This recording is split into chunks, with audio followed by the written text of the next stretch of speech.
I'm live. Hey out there, wake up. It's time for another chat party, or circus of chaos, if you will. We'll see how it goes this time. And I really hope that a promised special guest will join us today. I'm hoping. I've been promised this special guest for 2 weeks now. This is the third time, and they said, see you on Sunday, and I'm hoping it comes true. So stay tuned for a special guest. And in the meantime, I'm going to show you a little something that I've been binging on. Hello there, Reality is an Illusion. Hello there, Towns Vinyl Shop. Hello there, Van on Wheels. Hello there. Hello. I got to show you what I got. I got something very excited. I had my birthday party yesterday. My birthday's on August 26th. You know what I got? Ah, good. Oh, you got the flaming pie. All right. Yeah, I got the new flaming pie release. And also, there's something else I need to show you what I got. It's another flaming pie. It's the flaming pie 3LP box set. Ooh. That's a lot of pie you got. Yeah, and I made a video on my other channel. It's called Unboxing Van. My other YouTube channel is called Van Unboxing. If you want to see that would be a good idea. I made 2 videos of it on my other channel, so if you want to see it, super. Let's see. Reality is an Illusion says, hey, he's gonna have corn on the cob, taking the tusks. You mean the husks? I think. I was gonna say when you say you're taking off the tusks, I'm thinking of an elephant. Yeah. Yes. So, sounds good. Yeah, about albums, like what's your favorite? My favorite album by Paul McCartney's Flaming Pie. How about yours? Terrific. But you haven't played it yet. I haven't played the CD, but I played the vinyl. I played the vinyl edition. It kind of sounded really good, though. I mean, I guess I will play the CD tomorrow. Hey, Day Tripper is here. Say hello to Day Tripper. Hey, Day Tripper, make sure you subscribe to my channel. Yes. Don't forget. Yes. You got a fantastic channel all about potatoes. Yes. So don't forget to tune in. Yeah, and make sure you don't tune into my other channel. My other channel is called Dan Unboxing. I did 2 Flaming Pie box sets unboxings, and they're pretty wonderful. Well, cool. I like corn on the cob a lot. Good. I like corn on the cob too, but it's too much work. You know, and it gets stuck in your teeth a lot. I hate that part. Yeah, I had to have salt and butter on it, but my mom has a hard time. But they just cook it in. It's good though. See, there's Mason M. Say hello to Mason M. Mason M is here. Oh yeah, my Sunday's going good. I opened my 3LP box set. I played it. It was really good. And I looked at my 2LP CD, my 2 CD edition. I haven't opened yet because I am planning on set, but I will open this eventually tomorrow. Okay. Well, what's this? Day Tripper needs a new remix video from Tom. I don't know what that means. That must be something that you two are working out amongst yourselves. So yeah, I wonder who else is gonna join. I guess we don't know yet. And look at that! I think you got a new haircut, Van. I did, but hey, by the way. Yeah. Whoa. About something. I had egg on toast. A good breakfast. I eat that a lot. My dad does too. Okay. Yeah. Did you hear me say that we may have a special guest here today? No, who is it? We may have a special guest joining us today. Someone who has promised to be here twice previous, but they've said, I'll be here on Sunday. So I'm hoping I get my special guest today. It's going to be a big one. It's going to be a large one, I hope. Canadian Summer. In fact, he's here now. Are you ready to meet? Yeah. Robert P. Oh, hello, Robert P. Robert P. Okay, hello. Can you see me? I see it. I hear you. Everything's perfect. Yeah. When'd you guys start? Because I was waiting since 3. Oh, it was just, I've been on for 5 minutes. Oh, okay. So I didn't miss anything. No, you haven't missed the thing. But already I see stuff in the background. Oh, Like, well, cool. that's my Beatle stuff I got, you know, all over little Mason things. wants to come on and meet you too. Hey, Mason. Robert P. Van, Doc, how are you doing? Yeah, I got my special guest. All right. This is terrific. I got the Flaming Pie, the deluxe CD. You see that Van's got a Flaming Pie. Excellent. I talked with Brad today. Okay. Oh. And he wanted to join too, but he was, I told him, well, I don't know where they are, but we'll wait and try again at 4. Yeah, around 4 o'clock is when I usually do this. So that way most people know when, you know. So I'm burning some CDs in the background for him right now. do you really? Oh, are you waiting for him to come on so you can show him? No. I had gotten a hold of those new stereo from mono mixes that Matt Street had shown. I've had them since June, and a few of them from last year and a few other years. But the ones that just came out are pretty good. But the ones that we had gotten earlier, some links to, were much better. So I'm going to share that information with anybody who needs to know about it. That's right, Craig. 6 feet apart. How about 6 miles or so? That would work. But yeah, we got a little taste of what's in your background there. Are you in your basement shrine there? Yeah, I have a much larger than I need basement. Okay. Probably most of you guys with vinyls would love it. It's 2,200 square feet. Whoa! But it's filled with children's toys. Oh, goody! I have 5 grandchildren, so yeah, way up in Alaska. Oh, 3 in Alaska, well, 2 in Alaska, 1 on the way, 1 in Tennessee, and 1 here in Michigan. Wait, you live in Alaska? Where do you live? I live in Michigan. Cool. Just this side of Mr. Doc is there. Yes, he's basically. Hey, Kimba. And I've got something to show you, Robert, here. Like the last time we had a little bit of a talk and you were saying about DJ records and stuff. Correct. You got one of our stickers. Look at that. Boy, they robbed you. Look at that, $20 each.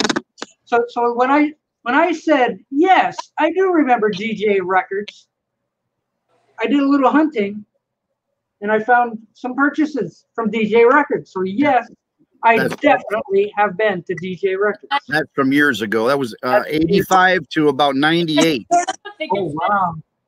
And you know, when I was digging for those ones there, I also came across street corner music. Remember Not familiar with them, but no. They were on Southfield and 696 roughly. It's possible. When I was running my own, I didn't have time to go to everybody else's. I remember Flipside and Melodies in Memory, and then there's one over on 10 Mile and Gratiot. That was run. I can't remember exactly. Kimba's here. Hey, Kimba.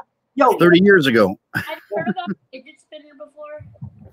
Oh, and I was going to say Car City Records I found in there. Correct, probably. Yeah, so like when I was digging, looking for something with DJ on it, because I was sure I was going to find some, I come across all these other record stores. So yes, I did a lot of record shopping in Michigan over the years. But a lot of these places, like even DJ, is gone now. My basement's bigger than our record store was. It was only 1,000 square feet, 1,200 square feet. Okay. You know, it was just a standard strip mall, you know, little place. But right. It was busy. It was busy all the time. We never got to where it wasn't. I remember well. It took a second when you were saying DJ records. It went like sounds familiar. Then when you said didn't pick the name. Yeah, and then when you said John R. and all that, I'm going like, wait. It's like a little strip plaza. Hey guys, I can't hear. What'd you say, Van? I have a new channel. It's called Van Unboxing, and I did 2 videos today on the Flaming Pie box sets, on the 3 LP box set and the 2 CD edition. So if you guys want to check it out, look up Van Unboxing, okay? Well, Van, we'll get around to it. I have a whole. I have like 3. Sure, we will. I have like. I've done a few Zooms. I don't have my own channel. I just don't have enough interest. Actually, yes, you do. You do have your own channel. Well, I got 7 people or something. Well, yeah, but see, once. But yeah, that still makes it under the radar because I tried searching Robert P up to subscribe to him on YouTube just a couple seconds ago, and I couldn't find your channel. Robert P is actually a popular name with channels on YouTube. I've discovered. Yeah, it actually is. Yes. I Yeah, had my real name out and I just made it Robert P because I didn't change it to anything. What else? I don't know what I'll change it to. So I just leave it as my name's Robert and my last name starts with P. So there's Record Crate. Hello, Record Crate. Did you see I got my special guest? Hey, I Record. got my very special guest. I don't think you've ever appeared anywhere on YouTube. Yeah, I think I appeared on his live. I appeared on Record. Yeah, there. I'm pointing in the right direction. There we go. I'm trying to hear what Van's saying. Good luck. I told him how to live stream. I was on a video with Brad when I visited North Carolina, and I stopped by and spent a day with him. Oh, whoa. I think it was number 359 he did or something. Oh, if you look it up. Guess what? Mason's going to look it up, I think. And then What am I going to look up? I was on a Brad video, number 359 of last year when I visited him in North Carolina. We spent a day together. Oh, you guys spent a day together at Beatle I Brad? was on one video. This is the second time I've been on, I guess, YouTube, you know. But my official name for my company that I ran for years was Overdone Productions. Hey, Doc. And I made bootlegs in the 70s, 80s. I made a few records. I made about 10 CDs that came out through Japan. And then I made a whole series of CDs along with a gentleman named Dr. Ebbett, that he went by the name Dr. Ebbets. And we did stereo. There was a connection between you two. We started off together. He got just much better than I did, so we just moved along. But we worked together off and on. But we did the what do you call it? Like all the stereo when stuff wasn't available by Capitol or whoever. We did anything rare. He got the very mint vinyl. He transferred them to CD. Then I helped him with artwork, or he did artwork.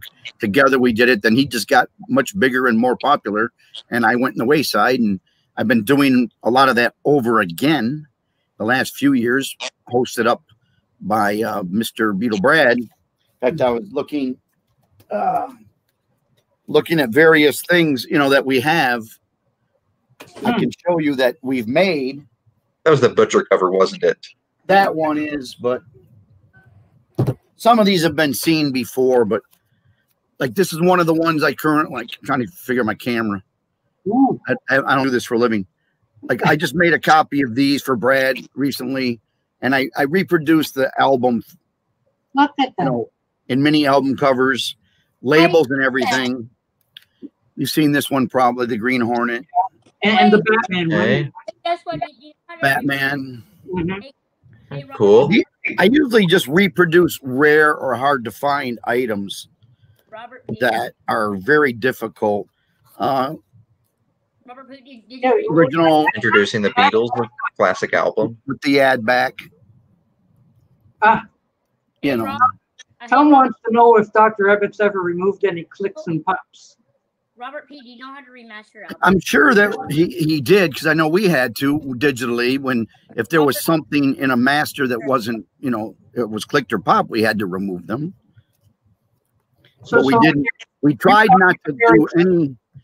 There was never anything that was added or subtracted that wasn't. I don't know how you say it. We tried to keep it as pure as possible and as clean as possible. Hey guys. And up until recently, when another couple other companies took over, he had like the definitive. If you wanted a copy of a particular old album, he had the definitive, you know. And now there's a few better ones coming out off and on. We have better technology than we did in. We did it 2000 to 2009, like 1995. We started. Like here's my copy of Beatles. Yes, so like that's all the VJ stuff. Well, I did the VJs, all the Capitol stuff, everything that was rare at the time. Well, now Capitals aren't as rare, you know. But, you know, I even mine even open up their gatefolds. Exactly. You know, Like that is just stunning. Really, that you can It really is. It really is cool to see that. yeah. I just make these on my printer. Gatefold, right? Pardon me? It's one thing to make the gatefold, but to make it like the original VJ cover with half the opening and stuff, like that is amazing. They're not. Yeah, I want to say because Introducing the Beatles has never officially been released on a CD format that I know of, unless it's a bootleg. Well, I consider these not necessarily bootlegs, but reproductions or collector's editions, because the material is taken from vinyl. You know, so it's from the original vinyl, transferred, usually in very high quality, and then if it needs cleaning up, we do a little bit, but then it's our artwork is copied right from the original artwork, and then it's transferred and then done. They originally came out as jewel cases. I've been doing them as mini CDs, you know, because I like the to look like the original albums. Now this is also a gatefold with the poster. With the poster yet? Yeah, I got many posters. I was gonna say that was one of the many faults of the U.S. albums box set, is that they didn't exactly use all the original vinyl remasters of the original releases from the 60s. Look at that. It's got the CD cover too. How about hey guys. We do the labels and everything. Hey. I do mine when I make them for myself. I do them on gold disc. They're very expensive, but for everyone else, I use a thing called Tile Yuden. And Tile Yuden is a Japanese company that makes archive discs. They last about 100 years. Hello, Mr. Schnee. Did you see that? Robert P's the bomb. Yes. Indeed. Oh, he is. He definitely is. I'm not trying to promote my work because I really don't. I sell a few things now and then. Robert P. But I've given them away to friends. I do them because some people have asked me. Brad asked me to do some special ones. Here's one. I mean, you can see it. It's hard to see. A VJ did. Wow. It's not the Beatles, but it's a group that was called the Mersey Boys that did it. And then it was actually another group from England that did it. And the gentleman who does all the lead singing named Graham Ashford. I put this online to sell it when I made it, just for kicks, because I made it for Brad. Hey, so I'll try and sell one. And the first one that bought it was Graham Ashford, the guy who did all the singing on it in '63. That's almost like a karma or something. Like, whoa. Well, he wrote me and he called me and he said, "Hey, I saw you did this." I go, "Oh, am I in trouble?" He says, "Oh no, I love it," with his English accent. And we talked for an hour, and he told me about how they were on the stage with the Beatles when they got their #1 with "Please Please Me," and he was telling me all this stuff that they were doing, and we became friends. And he had me make like 35 or 40 of them, send them to him, because he still does concerts. He lives in California, goes to Hawaii, and he still does concerts, and he hands them out at his concert. So he really enjoyed the work I did, and I got him to autograph quite a few of them. I got some for me and Brad and other people autographed. I don't know. Well, you know you are legendary though, because you've sent a lot of these albums out. I can't see. I make hundreds of them. So yeah. So like Matthew Street to 50 all seen your stuff, and she said, "Look what Robert P sent me." You know, so everybody knows about you. I must say, Robert, they all look absolutely beautiful. You've done an amazing job on them. Well, some of them I've done at the request of other people. Like someone will say, "Well, I really like that MGM, so can you make it for me?" And I found, Tom, what's his name? Hey, Robert. My brain's not working. Tom Agnotti? No, he has a Beatle page. Why is my brain not working? He has a lot of Beatle memorabilia. Hey, Robert P. Yes. So, how do you remaster albums? Well, you get the best possible turntable you have. Yeah. And that's gentleman that helped me do this in the 80s and 90s He had a wonderful system because he worked in the business. Oh, And yeah. then he would transfer them from vinyl to digital. And then through various programs, you would have to either clean up 1 or 2 spots or edit them, whatever you had to do. And then you would burn it to a master CD, usually 24-bit or something. And then you'd make your CDs from there. Yeah. And then you do the artwork separately. How do you Tom do Vinyl Shack has a question for you. Do you do any other artists than the Beatles? I have done a few. Like I said, I did the Batman as a specialty, the Green Hornet. Mhm. I've done a few rare Stones once or twice, but because it takes a long time and it's hard to get and things are expensive to buy, I usually just stick with Beatles because somebody has to buy that mint album to transfer it, right? And then I got to scan it from a mint album. So somewhere out there was a Green Hornet album? Yes, I actually got a hold of the album and a CD from Japan, and between the two, there's extra tracks. And then I got a hold of the artwork for the cover, front and back, from an original. So there you can reproduce it. And I did it for my own self and Brad, and I've shared it with a few, including I'm not seeing any information on the chats if people are asking anything. Am I missing something? It says, oh, it's like when I put up like this. okay, I'm sorry. And I put up comments. I see now. I apologize, people. Yeah. If it's something directed specifically to you, I will bring your attention to it. I didn't want to dominate. I just know that some people were interested in the things that I make. No, this is totally interesting because everybody knows the Robert B stuff. And this is the first time that I know of that you've been on to discuss it. A lot of people in the 90s and the 2000s and now even today, they share things that they make. They take their time to make something and then they share it online as a download. And then what happens a lot of times, some with or without permission, the Japanese people get it, which is nothing against the Japanese people, but friends in Japan. And what they do is they produce it and then they start selling it. And it's meant to be put up for free. Or a very nominal charge. If I'm going to go through the work and you say, well, I want this, Bob, can you send this to me? I'm going to charge $7 to go through the trouble to make it. And then you got to pay whatever shipping it costs. To me, that's fair. Robert P., how do you remaster your vinyls? I do it through my turntable with a USB connection to the computer. How do you, I use Audacity. Now it's called Audacity or Audacity. And I bring it through there. I've heard of that. Yeah. When I got the Sergeant Pepper, when I got the Sergeant Pepper vinyl for the 2017 remaster, I also got the CD. And the CD was what they call brick-walled, where the volume was just way too high on it. And although it was very clear, it was way too high. So I took the vinyl, remastered it on the CD, and so my CD copy now is from the vinyl transfer, which it was from a half-speed master, as you know, and it's much better at the standard volume. It is great, but it is very tough to install that now because I can't find a proper Audacity program. Really?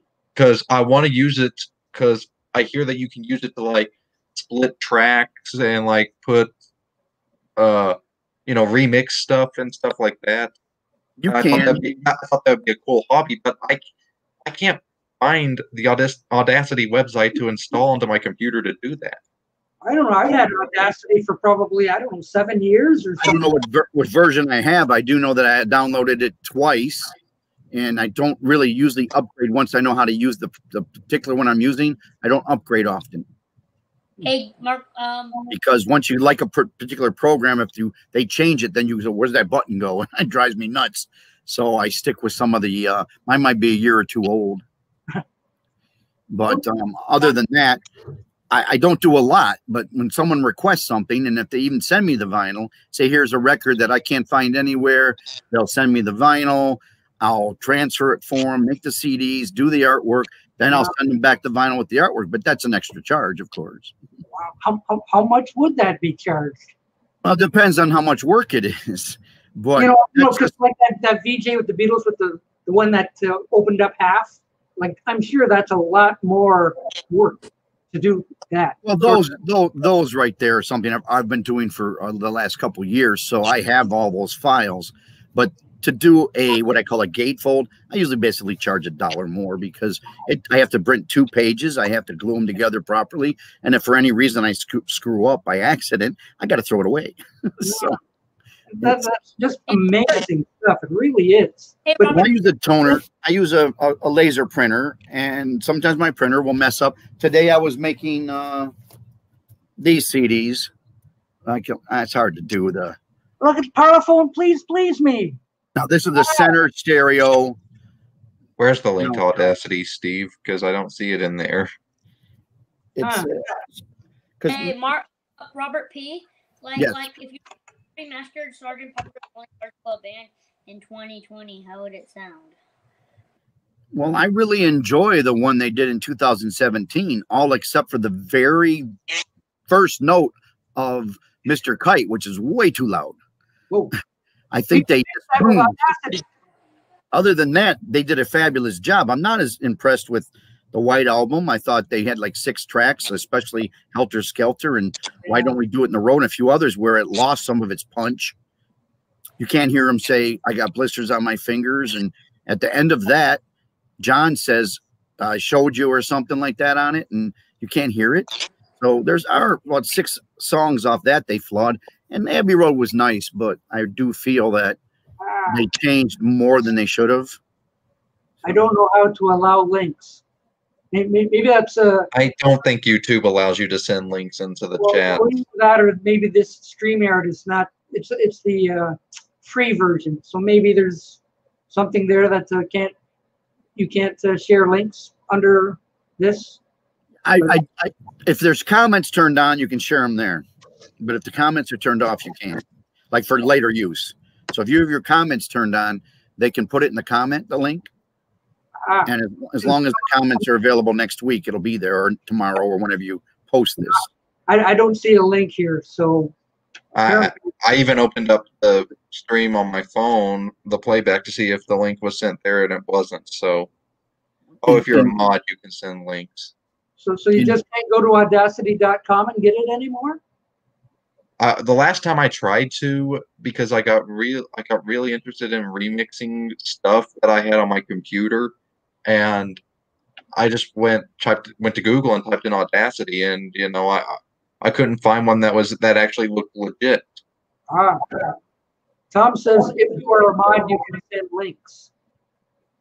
So I'm not a moderator. Nobody's Nor am I. I don't have any moderators here. Right, this isn't like YouTube though. You're on through a different service. So if you're a YouTube live, you're a moderator. Essentially, it's StreamYard sourced to YouTube. Right. Yeah, and under Steve, I've got put user in timeout or block user. Nothing about create a mod or anything. So maybe I can't do that. Well, if somebody makes a comment in the comment section, it can stay there. So when you post this as a permanent thing, it'll be there. For anyone out there listening that is interested, Stephen Schnee in June sent me a link to a bunch of MeanMrSpock stereo, mono to stereo stuff that I finally got around to last week and was able to compare it to the Lord Reith stuff that came out that Matt Street was showing. And the MeanMrSpock, I think, is much better as far as the centered stereo versions of Please Please Me, with the Beatles, Hard Day's Night, For Sale, and Rubber Soul. Now, there are others in the list. On that video of Matt Street's, I put a link to all of those you can download for free if you're interested or computer savvy. And once you download them, it says on the right corner, download as a zip. You unzip it, extract it. They come down as FLAC, and then convert them and burn your CDs, and then do whatever you want with them. It sounds so simple. Anyone can do it. Well, anyone that knows. But I'm kind of familiar with stuff like that. I mean, there's blogs that I can go to that'll have a download link for files, particularly alternate album blogs. But well, if you download them, I see there it is. If you download them and just keep them on your computer, and if you have speakers and stuff, you can listen to them after you download them. They just automatically play. Because they're FLAC, you may need to download like VLC. And because, you know, because I have what is it, Apple Music streaming service, that anything that any file that I download to my computer automatically through iCloud transfers to my phone. Well, that's good too, because those 3 or 4, like I had Dr. Ebbitt's centered stereo for Please Please Me and With the Beatles. And basically it's what it says. You have the instruments on the right and the left. And in the original, all the voices were on the right and all the instruments are on the left and a few instruments on the right. So what they've done is put the vocals into the center. So you have instruments, vocals. What the new ones have done, you got a center vocal, but like in Twist and Shout, when you've got a harmony vocal, you may have the center vocal of John, but when they go ooh, woo or something, then you'll hear it on the right, and then you'll hear the other vocal on the left. So they've done a much better job with these MeanMrSpock ones. So you can definitely enjoy a much better stereo presentation, at least of the first 2 albums. I don't see that much of advantage to the Please or to the Hard Day's Night or the For Sale. Yeah, but there are differences because they're mono to stereo, which means the mono, like in Please Please Me, the mono Please Please Me does not have the air in the lyric, where the stereo does. If you're listening to Beatles For Sale, I'm sorry, Hard Day's Night, I should have known better. The stereo, the real stereo version, at the very beginning, the 3rd note skips and comes back. And then the mono does not have that. It just starts before he sings. When it comes to the, I'm sorry for interrupting. I was just going to say, when it comes to the Beatles, especially those early albums, there's very unique things about the mono and stereo versions of those songs that, you know, like, what is it? I think, which version is it, mono or stereo, that kept the harmonica break in whatchamacallit, Thank You Girl? Which, and the other one has it out. Yeah, I understand what you're talking about. There's all difference. Like you can hear the cowbells in Drive My Car on the stereo in the right channel, but you don't hear them in the mono. They're buried too far back. You don't have any cowbells. The same with what you're referring to is you'll have the harmonica disappear, and that including with the From Me to You and a few others. So yeah, there's a lot. I had at one time, which is almost obsolete now, but at one time I made a series in the year 2000 to 2002 called Every Little Thing. It was an 8 CD series I put out with my friends in Japan, and we put out 8 CDs of all the variants of all, like the 2 different versions of each one, so you could hear them back to back, of all the various different variants. So it was very easy. Take note there, Mason. AudacityTeam.org. I'll write that down. I will write that down in my handy dandy digital notepad. Good. There's Tom Vinylshack has a question for Robert. Well, Tom, I personally haven't done any remixes on my own. Back in the 90s and the early 2000s, a lot of those were done through Dr. Ebbitt. And then other people like MeanMrSpock did some also. And there was another gentleman named Dr. Robert that did some. But Dr. Ebbitt's, for all those early years, like from 2000 to 2009, all of his stuff was king, as far as I'm concerned. And then recently, a lot more people are doing new remixes. And I'm talking about remastered. There's some new remixes by a gentleman named Lord Reith, R-E-I-T-H, Lord Reith, has been doing some mono stereo mixes. MeanMrSpock released some in 2016 to 2019. The Lord Reiths are out right now. The Japan people are taking them. He did the Decca sessions, the BBC sessions, all in stereo from mono. And he did the first 4 plus Rubber Soul. And now MeanMrSpock did them all the monos all the way up to White Album. So you can find all those for free somewhere online. Stephen prefers the MeanMrSpock versions. Well, just in the mono to stereo ones. Now, other people may prefer other people. This is my opinion because I've compared them both. But like here's a CD I did get, and this is the stereo version of the Decca sessions. It was done originally remixed by the gentleman Lord Reith, if you look them up. Reith. Reith. Like, it's like Keith, but Reith, I guess. Right, Reith. But a company in Japan took his work, which was originally free, online. They put it up online for free for a month or two. And then if you don't get it, then the Japanese get it. And they put the CD out. Now the CD's like $15 to $25 if you find it. Oh. And it comes from Japan on a company called Moonchild.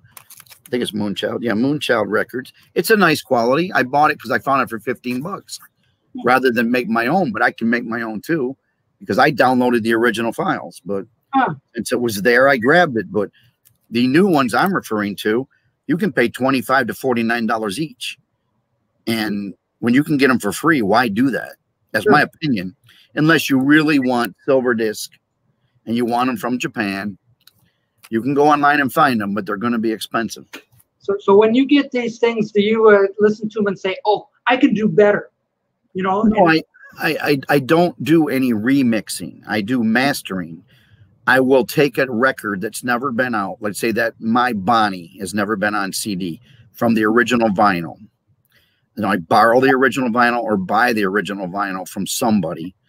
And then I transfer it to CD straight through, clean up what I can, and then release it as straight through transfer.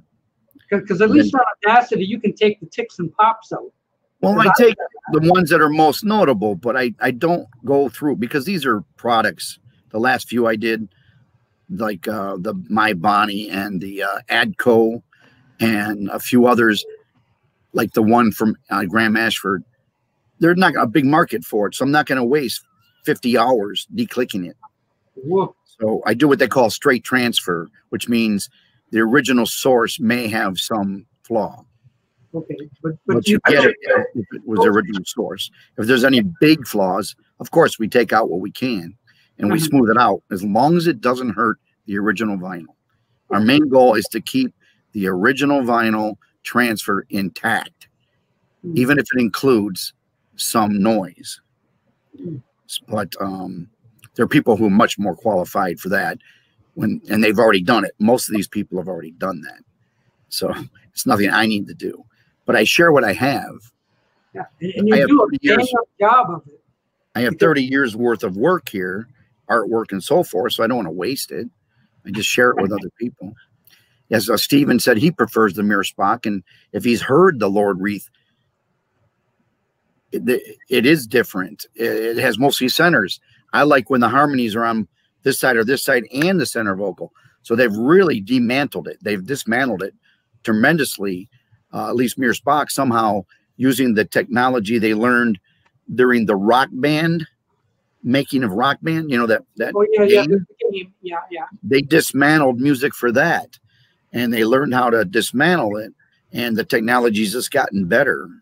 You can get, if you really look into it, you can get things that will dismantle any mono recording, and you can put it back together the closest you can. Somebody's got mail. That's my daughter texting me. I'm watching my grandson today, but my wife luckily is home, so she's upstairs with him. Super. That's why I brought a few things out, just to show you guys some of the stuff that we worked on.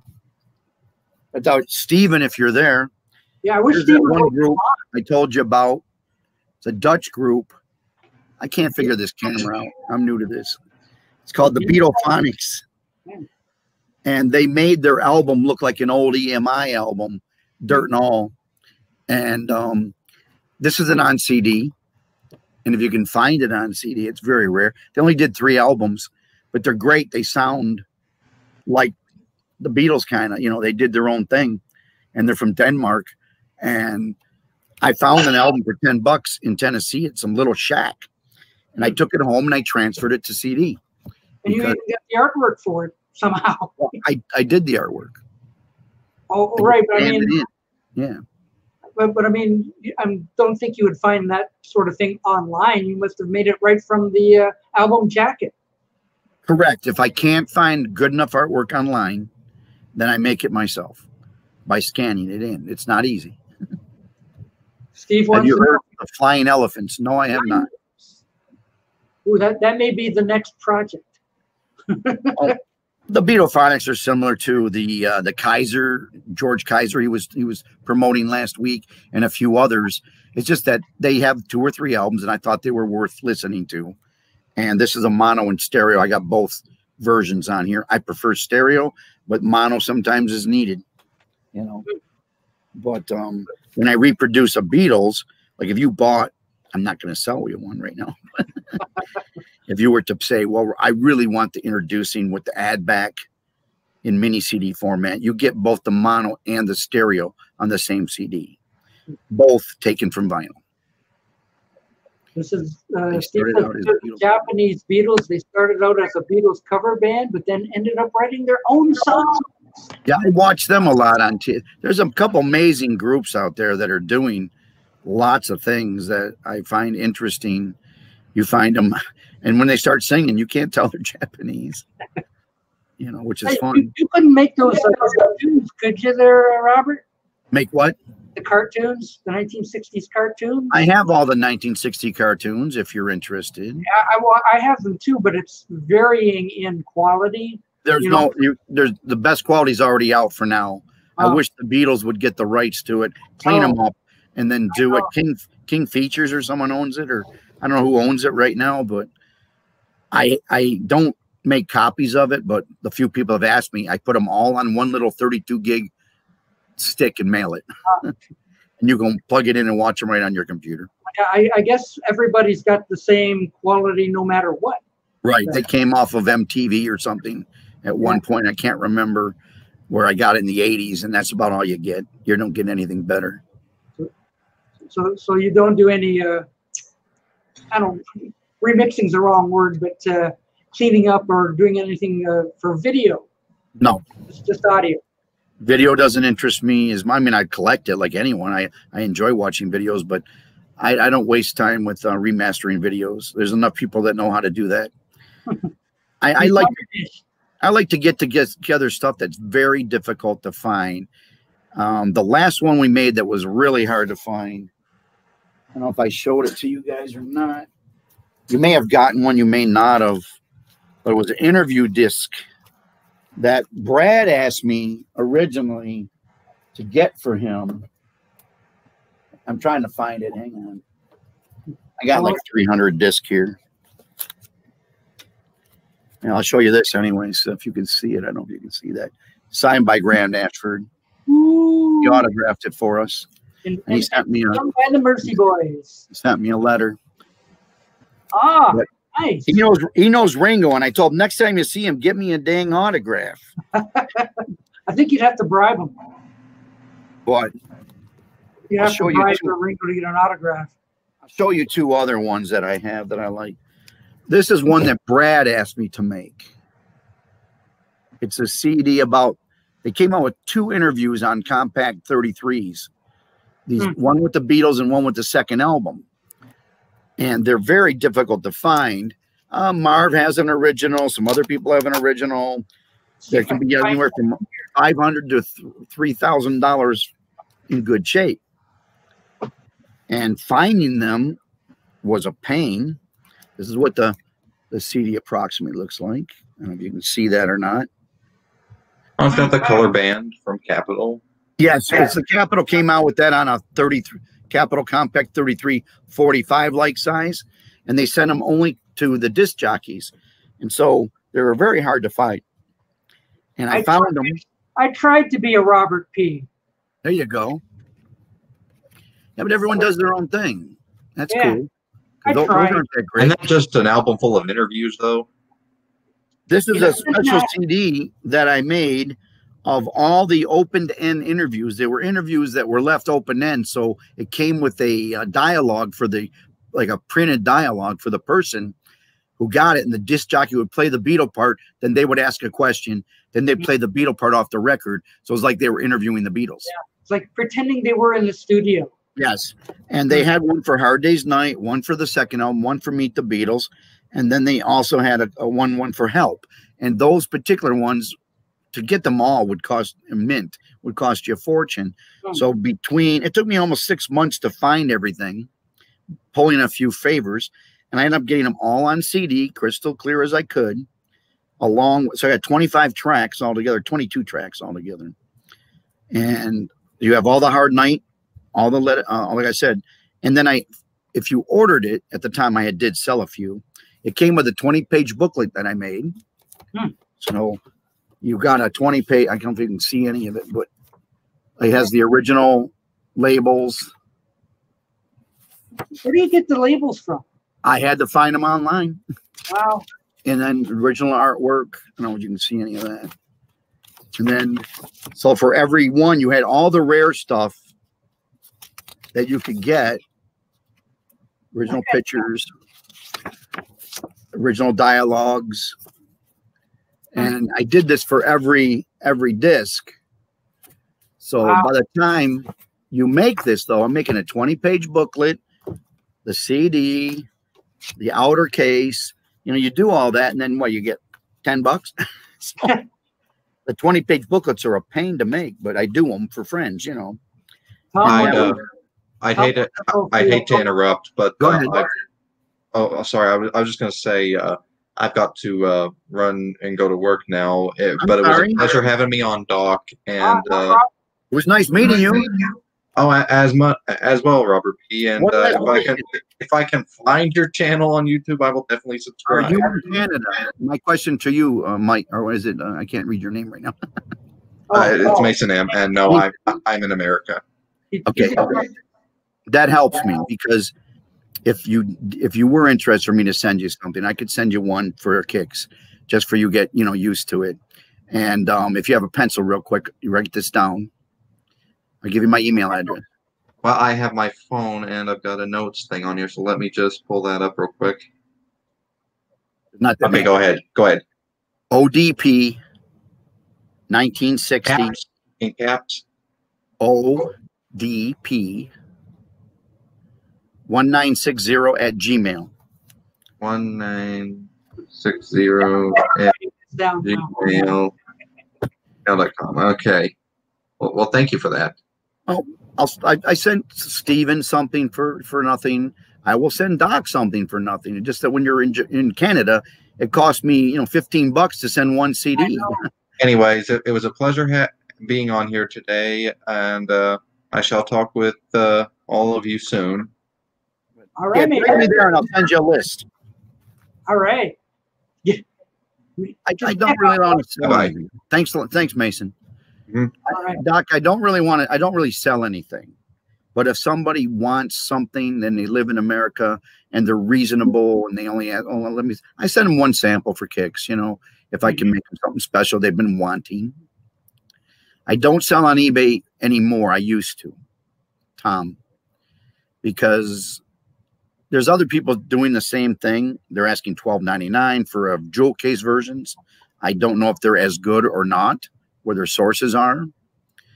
I do know that I will give to a few people. I'll say, well, someone really wants a copy of, I don't know, VJ Song Picture Story or whatever. And I'll do one thing for them and I'll send it off for the $3 and count it a goodwill blessing, I guess, for myself. And then I said, well, if you really want something else, let me know and we'll talk, But on the average, I only sell them for like $7 plus shipping. So that's fair. It takes me a time to make them, I wish Steve Schnee would come on. I'm sure he would love to meet and talk to you face to face there. Well, I've talked with Steven a few times, and he got it. Yeah, I sent him 4 items for kicks, and it's up to him if he decides he wants anything else. But I don't do it for business. I do it for fun. Mm-hmm. But I also have expenses, so I don't want to just, start making 300 of them either. Well, it is work. But, I mean, there's love in your work, though. That's the thing. Well, I was hoping Brad would come on because he told me he was going to try, but maybe he thought you weren't on today because I did make a few things. He showed you a Rice Krispie box I made for him. Yes. And they're too hard to make. I'll made him one. Well, that's what I mean. He held it up and Robert made me this Rice Krispies thing. I'm going to get it to show you. How the heck did you make a Rice Krispies box? Oh, Steven. Oh. Mm. Well, I had to put the wide angle lens on here because I'm a big boy, Anyway, I'm working on it. Yeah, I've heard you refer to yourself as Papa Bear. I am Papa Bear Pfeiffer, yes. Yes. I'm what do you call it? Since this COVID thing has hit, it's been not my friend because I end up snacking more and not going out as often. Well, it's not my friend either because I can't get over to America to visit all these record stores and Meyer and everything, you know. So, I'm a little different than I know all these other people love vinyl, and I like going vinyl too, but I'm not a giant vinyl fan because I owned a record store for quite a few years, and I saw it all. I've seen it all. It's come right through my fingers and gone the other side. Oh, I got to ask you before I forget. The record store on Gratiot called Hot Hits. Yeah, they're closed up, but all the stuff is still in the window. Yes, and I was there months ago. Obviously, it hasn't been open for over 2 years. I know of. Well, it can't be 2 years. Well, whatever. It's last time I can remember over there on Gratiot. I haven't seen them there in a long time. Yeah, but the last time I was there, it was like closed up, everything in the window, and going like, hey, you know. There's another one on 12 in Gratiot, and there's one closer to, I want to say Masonic. Well, I was like going to say the 12 Gratiot sounds like Melodies and Memories. No, that's 12. That's over closer to between 8 and 9. 9.5 is Melodies and Memory. Okay, well, 12 Mile might be that one that has DVDs and stuff also. Yeah, there's like 3. You know, there's one at 12 in Gratiot, just to the south, the north. And Doc, I'll definitely, if you need something, I'll send it to you. You've got so much stuff, I don't know what to ask for. Well, what I can do is, you have my email now, right? I mean, I told Matt to give it to you, so someone to give it to you. I'll have to write it down myself. I don't even. Before the end of it, write it down. I don't even have a pen ready. I'll get something to you. Now I do. I'm making 2 today I'm making 4 discs today for Brad because he wants those first 4 in stereo, you know, the remixes. So I'm making him copies of that today rather than him buying it for $60 online. Yeah. That's ridiculous. Okay. Unless you want silver CDs. If you definitely, you know. I wrote down odp@gmail.com. ODP 1960, the year I was born. ODP means Overdone Productions. Very good.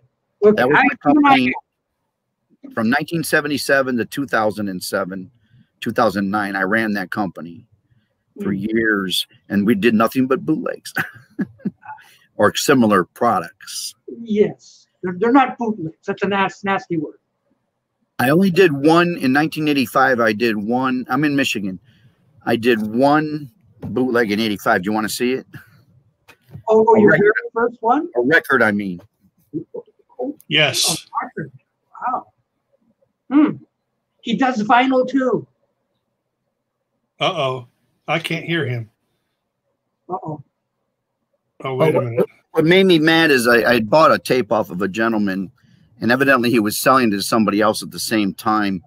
And when this came out, mine was what I call low-key, as best I could make it at the time. And then they came out with the album called Beatles for Sale with a color cover, and it had the entire extract from the Beatles, around the Beatles, where they did the live shout and the other stuff. Well, it hadn't been out on record up until that point, not even video. And a gentleman sold me a reel-to-reel at the time, and we came out with this record. Wow, incredible. I did myself in 85. They were numbered. In colored vinyl?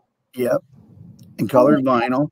And then I had my high school teacher, because I was right out of, well, not out of high, but 5 years out of high school, and that's number 17 out of 1,000. It's the only one I have left.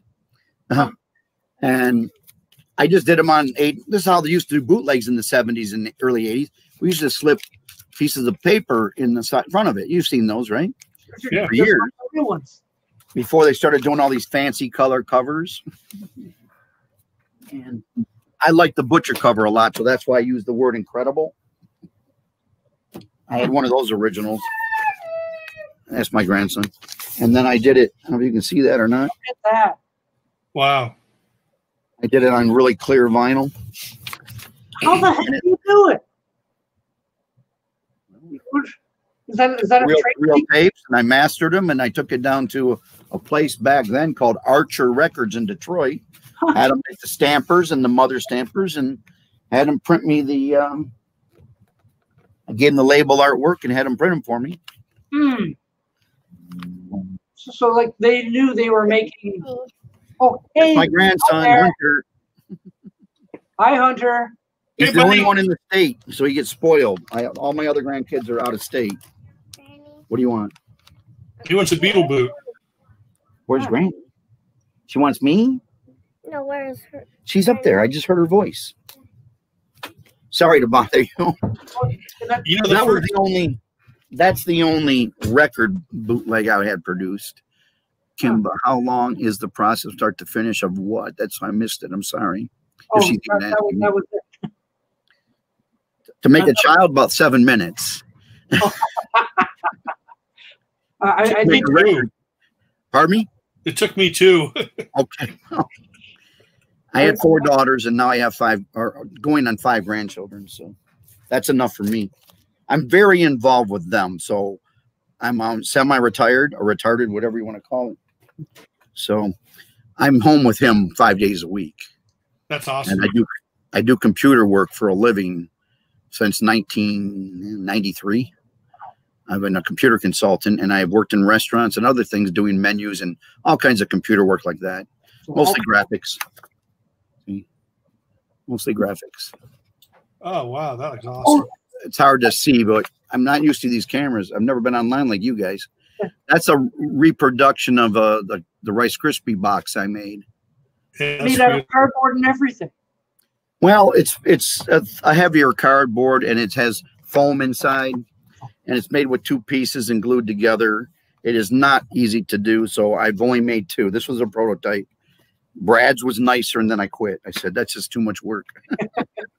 You know, the first bootleg I ever got was at a swap meet. You guys, I don't know if they had swap meets where you guys were, but they were drive-in theaters during the weekend mornings, Saturday and Sunday mornings. People would just set up their used stuff. It was like an antique store meets garage sale, and just everyone had different stalls. Yeah, flea market. So people would sell stuff. There's this one guy, local guy, who would sell bootlegs. And first Beatle bootleg I ever bought was Hollywood Bowl 64. And it was even cheaper than the thing that Robert was showing with like the 2 pieces of paper. It was basically like a yellow Xeroxed paper that had incorrect song titles. Like instead of I Feel Fine, or instead of If I Fell, they called it Falling in Love. You know, there was always those types of things. And that was like a marbled color vinyl. Then there was a 10-inch, I think it was called From Us to You. That was on orange vinyl. And then we got the Paul McCartney Wings from the Wings that was on 3 separate colored vinyls. Those are like the 3 first Beatle bootlegs that we ever got. And then like Chasing Rainbows, I think, was another one. And Watching Rainbows. Or Watching Rainbows. And then there was another one, Minstrels. I know what you're referring to. The Renaissance Minstrels, I think. Renaissance Minstrels. Well, there were 3 or 4 really big names back then. Wizardo was one. The trademark of quality was one of the earlier ones. They had one with a picture of the dog with the gun. Yes. I love that label. Yeah, that was funny. I'll shoot. Buy this record, I'll shoot this dog. Yeah, that's a great label. Then there were a lot of other ones. They, like I said, they started off with just paper, and then they got more elaborate. And by 1980, they were doing color covers, or should say 84, 85. They started getting so well. Hello from Japan or China. Or apologize. I don't mean to be politically incorrect. Hello from one of those fine Asian countries. Yeah, exactly. My Comeback was the first one from 7. They had the stamp on it. Just said Comeback. You know, there was a bootleg that I remember buying at a store called Beggar's Banquet, and this was late 70s, and it came out before the Ruddles, but it was a Beatle thing. I'm on mine. No, I apologize. I'm online. Get off the truck. Get off the. You can't climb on that. You're gonna kill yourself. You can't have my grandson kill himself online. But before the Ruddles, Neil Innes, hello Korea. Sorry, thank you very much. Before the Ruddles, obviously there was that Ruddles footage that they showed on Saturday Night Live, and then Neil Innes went on as Ron Nasty during some Saturday Night Live performance, and he did just a solo piano version of Cheese and Onions. I remember that. And so there was a Beatle bootleg that came out and had that Cheese and Onions piano version as an unreleased Beatle drag. And so there was a big bootleg that came out. He always has a little trouble getting on, but he's here. Where that Beatle or with the Ruddles song you're talking about, Cheese and Onions? Yeah, it was a Beatle bootleg with Cheese and Onions on it. Where that Beatle or what was that? It was that piano version that taken from the soundtrack.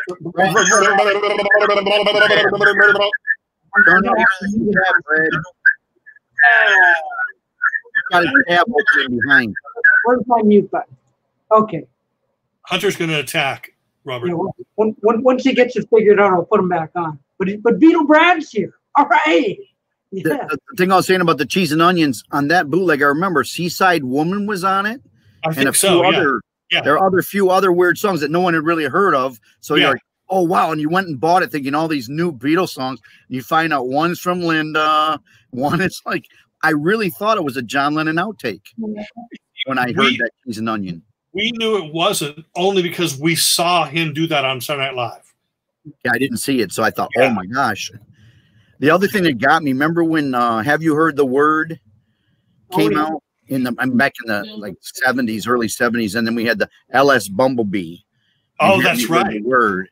It was reported to be the Beatles for so long, and one song called Peace of Mind. Remember that one? Looking through the candle that burns to whatever. I thought first it says found in an Apple trash can. For years, I listened to it thinking it might be the Beatles. And now, even though I know it wasn't, I love the songs anyways. It was like Peter. It was like, what was his name? Cook. Was it Peter? Peter Cook and Dudley Moore. Dudley Moore and Cook or whatever. So I knew they weren't the Beatles, but I still love hearing those songs because for years I thought they were the Beatles. It was really hey, weird. Robert. Like Klaatu. I never thought that Klaatu was the Beatles. Pardon me? I never thought Klaatu was the Beatles. No. That I knew, but they had a couple good songs. Yeah. I enjoyed their album, but I didn't get caught up in that because you could tell the vocals. Come on, by that time you knew what the Beatles sounded like. Yeah, you weren't going to pull that over. I hate to mention this, guys, but look who's here. It's Beatle Brad, and I've been talking too much, and we haven't allowed him to say a word. Beatle Brad. Hey, I want to say one thing before Beatle Brad gets on. I'm going to flash something between the screen, Brad, and you tell me whether or not you want anyone to see it. Ooh. No. Okay. That's all I know. I've been watching Doc. I've been watching you guys ever since you started, but I didn't want to steal Robert's thunder. I got no thunder. But I've enjoyed listening to you. And then Stephen, hey, how are you, guy? Glad to see you. I've heard about you. I apologize for Kim, but I can't answer a question because I don't know. Yes, I have one more guest in the green room. Robert, would you like to meet the biggest Paul McCartney fan in the world? I don't know who that is. Oh, okay. Richard Dolin. Hello. Richie Dolin. Richie Dolin's here. Yes. So when you talk Rich, about he knows everything. How you doing? Mr. Lee Dolan. That's right. How you Doc doing, Dolan. How you doing? I'm doing good. I'm doing good. I've been watching you guys since 3 o'clock or 4 o'clock when you came on. But like I said, I didn't want to interrupt Robert. Robert and I are good friends. We go back 5, 10, 15 minutes at least. I see that you have Incredible. That vinyl is yours. Is yours the same blue color, Brad? Yeah. I will get it when Robert gets back on. But yeah, here's my copy. And I got mine before Robert and I even knew each other. And yeah, mine's blue as well. Look at that. What's your number, Mr. Brad? 7. Really? No, I'm kidding. So your number's lower than mine? I had him there for a minute, didn't I, guys? My mother's got number 1. I gave her number 1. Oh my gosh, really? Yeah. So really, there's only 3 copies of that in the world? Just like the Ruddles one. Number 1, number 1. There's 1,000 of them. We printed 1,000. Because I've seen that in a record store. Yeah, they're basically useless. I mean, they're Can't not read the working. number, Brad. Oh, I'm sorry. I thought you guys could. A little higher. I can't. Oh, it's lower. Little higher. Little higher, little higher, little closer, little higher. The only reason Brad has one because he buys anything colored vinyl. Otherwise, he wouldn't have it. It's garbage. Yeah, you're right. Let me go get my glasses. Don't go away. Please stay tuned. Your call is very important to us.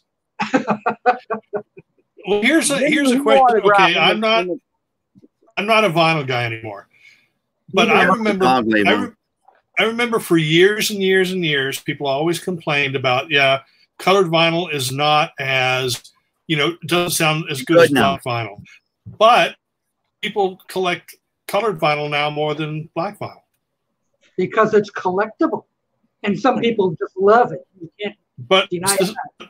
I'm asking the sound inferior. Well, the Batman CD I made you, Steven? Uh-huh. I used to make them on a black CD. Uh-huh. But now you can't find the black CDs anymore. Yeah, exactly. I tried because I ran out of them because I used to love making that one CD on black because I thought it was cool to have the Batman on black.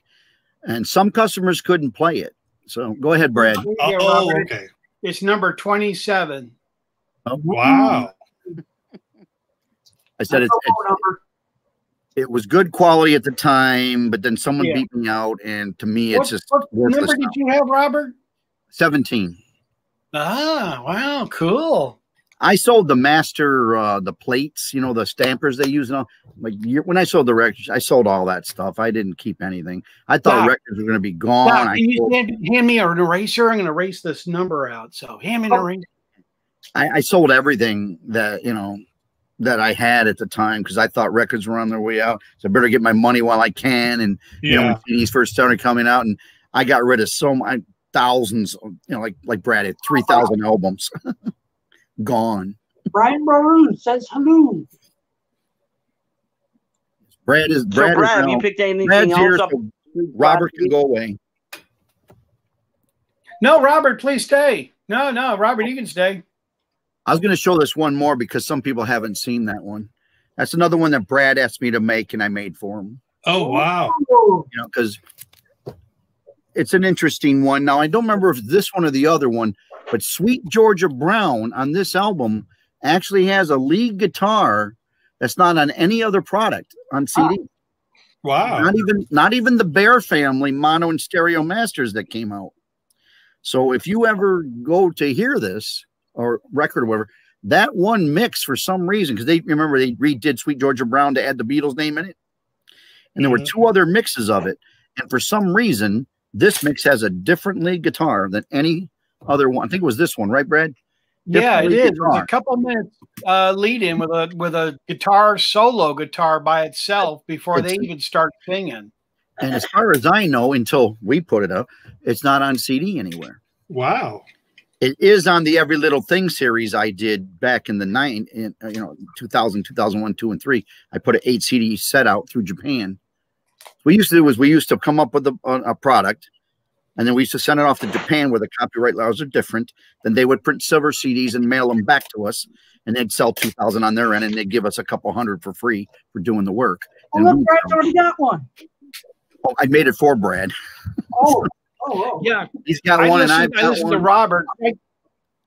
I gave Robert all these projects, So yeah, Robert talked about all these that I showed. I want to give. I haven't gotten really around to tell all these. What's Tom's site? Beatle what? Beatle. What is that? What is that, Brad? My Bonnie. This is the Beatles with My Bonnie and Tony Sheridan. I'm trying to do the same thing like Robert. It's hard to hit these right in the screen. Yeah, exactly. He asked me to make that one for him, and we did. And then Robert was talking about this one earlier, which this is actually very rare. And Robert was talking about it, and this is a great CD. You know, Robert did a fantastic. Every one of these CDs that Robert has done, he's reproduced the actual what the record looks like, the rainbow and everything, and it's all perfect quality. I mean, it's not distorted, and it's not. You know, he takes out all the hissing and everything. But what that is an interview where the Beatles will say, it makes it, you know, creates a lot of hype for the radio station to say, the DJ will start off by saying, you know, hey guys, I'm glad you're here. And then the record will go on and goes, oh, thanks for having us here. You know, the boys and I are glad to be here. And it might be Paul McCartney talking. And then the DJ in the studio puts, you know, lifts the record up and he'll say, so what makes you think you guys got funny haircuts? And then John will say, oh, it's just a rumor. It's just our regular haircut, you know, and, you know, everybody thinks, oh, wow, you know, the Beatles are here in my studio. Yeah. You see the great thing about what, in my opinion, what Robert does is anybody could easily throw something together. But if there's the love and the passion for it, it's made by music fans for music fans, and that's the most important. Right. The passion and love that goes in. Kind of like that. Well, that's not a Robert P, is it? No. You can go online and buy anything. You can go online now, and there's a gentleman on eBay introducing the Beatles, and they're printed on the CD nicely.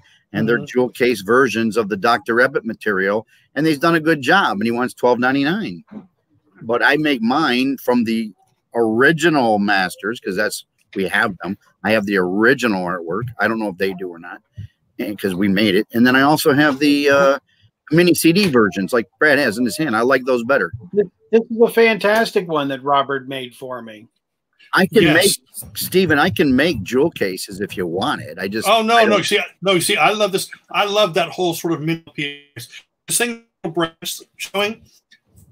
When I first saw that cover, you know, the yesterday and today. When I first saw that cover, I thought, oh, that cover sucks compared to what. And then I really looked at it and I go, no, I think I might even like that sort of blue and the real picture of the case. Brad, show that again if you can, that yesterday and today. If you know the history. I think I like that cover better now. If you know the history, that's the first cover. So, I mean, you know, and he's got them all in the, you know, they're all taped in the back here, you know. Yep. Well, here's the thing. That Beatle cover you saw there, that's the original cover for yesterday and today. Yeah. Then that's the one that Brian Epstein sent first. Oh, and is it? John said, oh, no. Then Capitol mocked it all up. It's never been made on an album. Capitol mocked that up themselves. Then John said, no. We want the other cover. And so then Brian Epstein sent the Butcher cover over. And he said, no, you got to scrap what you already did, which was the blue cover. And then they went to the Butcher cover. So, and I got that information. Then they made another cover after. Well, once they decided not to do the Butcher cover, they went with a silver version of the cover you're looking at. Yeah. They had a double Beatle cover where they had the Beatles doing something stupid with two different. Let me see if I can find that. I've got all 6 covers. I don't remember a silver cover. Pardon me? I don't remember with the cover. See, I didn't know there was Brad. The fact that Robert puts, even though you're getting that one cover, you still have the option there of doing the other 2 covers. Well, that's what I try to do is put a little insert in everything, so you get some other covers or alternate. Oh yeah, I love that inside. I didn't know there were 6 covers for that. That's got 20-page booklet in it. That's why I don't make a lot of them. Yeah. I didn't even get the booklet. Yes, you did. It's weird. I got the booklet. I got the 40-page booklet. Robert said, "Yeah, you got it somewhere." But Stephen, you didn't get the CD with it. You just got the booklet, right? Yeah, exactly. The other 20 pages. The other 20 pages tells you how to make a CD. Different cover. I never knew there were 6 different covers for Yesterday and Today. I'm yeah, there were. Myself. Like a silver cover? Since when? Well, Robert's looking for something now. Yeah. I think Robert has something there. He's going to show us. Unless it's He's going to show the different variations. Yeah. Yeah. The only two I'm familiar with is the Butcher cover, and then the one that they had ringed up. Yeah, there were actually several different other ones as opposed to the Butcher as well, and the trunk cover as we know it today. The trunk cover, that's the only one I'm familiar with. I didn't know there were that many. The trunk cover is the other one. That blue one I just showed you, they made an EP of the blue one in France and Germany and England, and that's the regular EP, which I've got it right there if you want me to get it. But wow, there was an EP made. The EP for what, Brad? I'm sorry?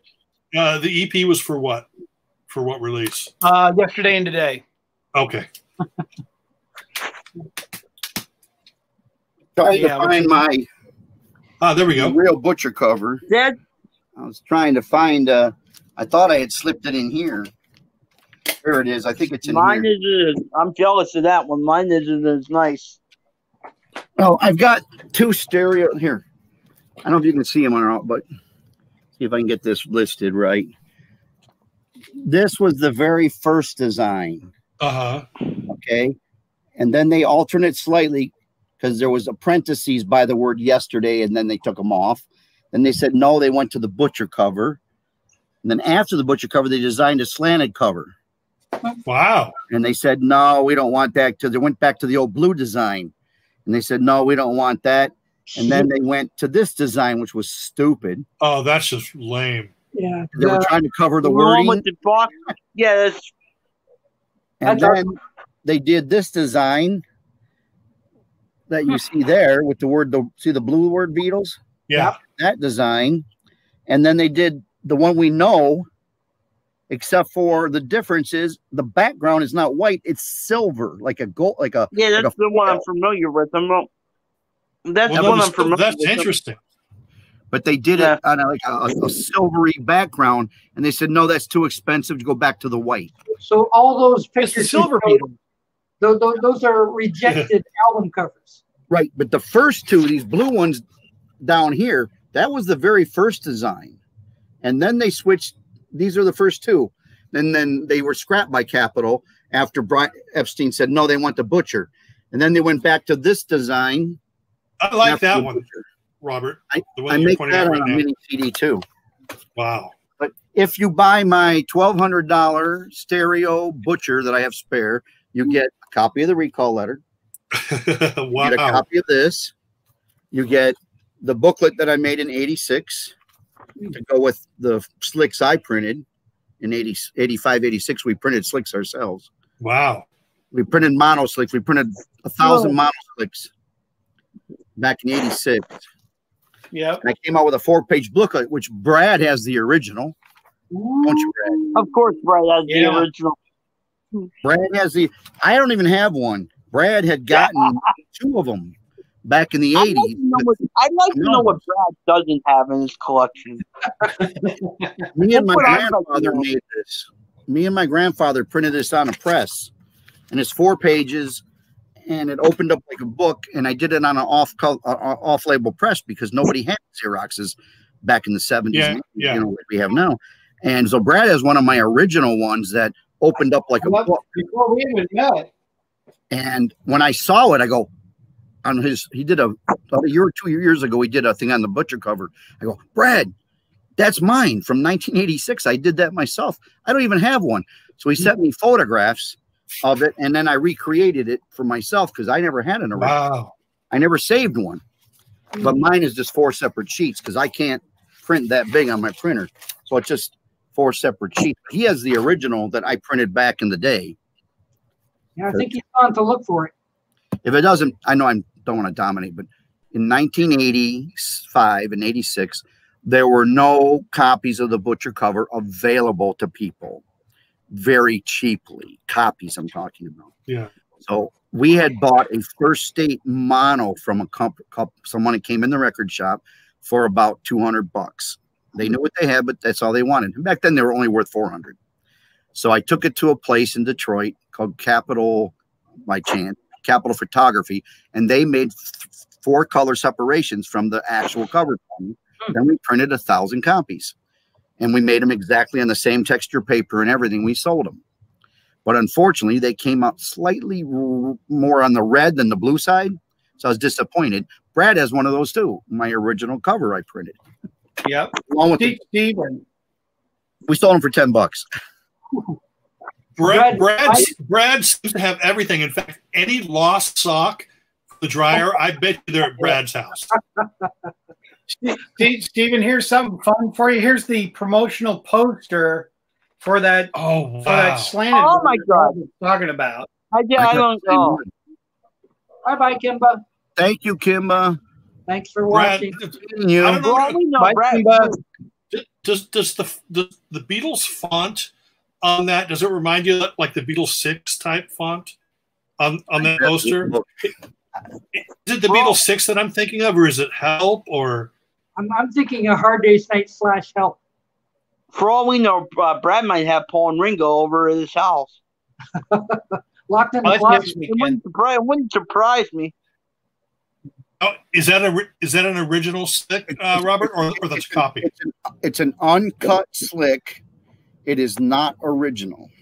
Okay. There are known. There's maybe like 2 known. They never put them on an album. Okay. But there's a gentleman that I know out of Washington back in the day, in the early 80s, purchased all the 4-color prints, 4-color negatives for the Butcher cover and for these covers from Queen's Litho for about $40,000 at the time. Wow. And he reproduced these. I can't them, which is the same one Brad has. And he reproduced a poster of the Butcher cover. And then he sold like 40,000 of those and got his money back. Jeez. And then he reproduced another one, which I think Brad has too. Yeah, you want to go get that? Well, I don't know. I can show him mine on the wall if you want to see it.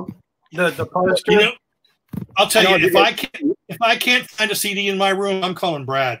You see that poster? I mean, you can see the poster. Wow. Oh, the incredible title. Somehow. Well, the original promotional. Is that an original? Incredible, but it had the mono cover. This is the full stereo / mono cover. This was made from the original negatives by a gentleman in Washington, and he put the Incredible on top. This is his second poster he printed, but it's made from the original negatives he got from Queen Lithos. And if you cut the top banner off, you have the mono cover. If you cut the bottom legs off, you have the stereo cover. Weird. Wow. It's kind of like a 2-for-1. No phone-in bids, please. $50. That's right. I had to answer the phone. My mother's in the hospital, so I didn't know if that was something. 200. Family first, always. Wow, Robert, I didn't know your mom was in the hospital. I didn't know it either until 10:30 this morning. No, I'm sorry. Wow. She's all right. I'm sorry to hear that. To be very polite and nice, she has an infection on her bum. Hey, Robert. Oh, wow. Robert, I want to throw this past you before you leave, Robert. We're talking about the Beatophonics, right? This is the band I was mentioning earlier. Oh yeah, they're a Japanese band called the Flying Elephants. They started out as a Beatles cover band in the 60s, and they got back together in like the late 80s or maybe even early 90s, and they just started doing all originals. And there's a Paul guy, there's a George guy, there's a Ringo guy, but it's all originals. There's no Beatle covers. Oh, I like the crazy. But yeah, they have total 3 albums. Brick Road is the last one. So Confident 11, Second Flight, and Brick Road. And I listened to the Beatophonics. I definitely got to check that out. This is along the same lines. musically. Well, they're all great. I can't keep up with your stuff because you got so many. I mean, I've got 2,000 CDs too, but I mean, you got groups I've never heard. Of course, you were a child, maybe of. I know you're probably close to my age, anyways. But you're still more a child of the '80s than I was, because a lot of the stuff from the '80s and the '90s, I was working 7 days a week, 12 hours a day, or 15 hours a day. And with 4 children, I never got around to it, so I couldn't listen to a lot of that stuff that you're like, whether it was the Flamboys, whatever they are, you know what I'm saying? All that stuff from the '80s, I missed, except for the stuff you heard on the radio. You know, the ones that really made it big, like Adam Ant or something. I missed all those other groups. So I really enjoy your channel for being able to at least, you know, oh, okay. And through Matt Street, who told me about George Kaiser, I went and got the album last year. And then I bought the other one you mentioned, Wishing Street, this year. And I thought, okay, I like a lot of their stuff. It's not all great, but I do like that style, that mono, that kick butt rock and roll without, you know. And that's what I like about the old style music. That's why we like the Beatles. That's why we like the Stones and other things, because it reminds us of the days and the music we like. But I get into all kinds of stuff. I mean, I get into avant-garde. I get into the Steve Wilson of like Porcupine Tree, a lot of the prog rock that other people. Steve Wilson, you said? Pardon me? Have you heard Wilkerson? Yes, Matt Street sent me Wilkerson and Michael Carpenter. Some of his favorite stuff. He sent me one of those, and I appreciate it. And then I reciprocated best I can. But I'll take anything. Send me stuff. I'll listen to it. I'm not always a fan of it, but I'll listen to anything, you know, because I'm always open to music. My big thing now, and it's always. I mean, we all go through our different phases. Except Doc. Doc is just always listening to Rush. He doesn't like anybody with Rush. There you go, Doc. We go through our phases, and you know, like I'll spend weeks listening to the Beatles and pretty much nothing but the Beatles. But then I'll get into my '70s soul period where I'll listen to nothing but the Stylistics and even like Chairman of the Board and all this stuff. But lately, for the last couple of years, one of my main things has really been sunshine pop. So listen to the Association, Beach Boys, the Tokens, and all that just really harmony-laden pop from the 60s. And that stuff is just absolutely magnificent. And then, you know, like in between things, it's always dipping right back into the Beatles, you know.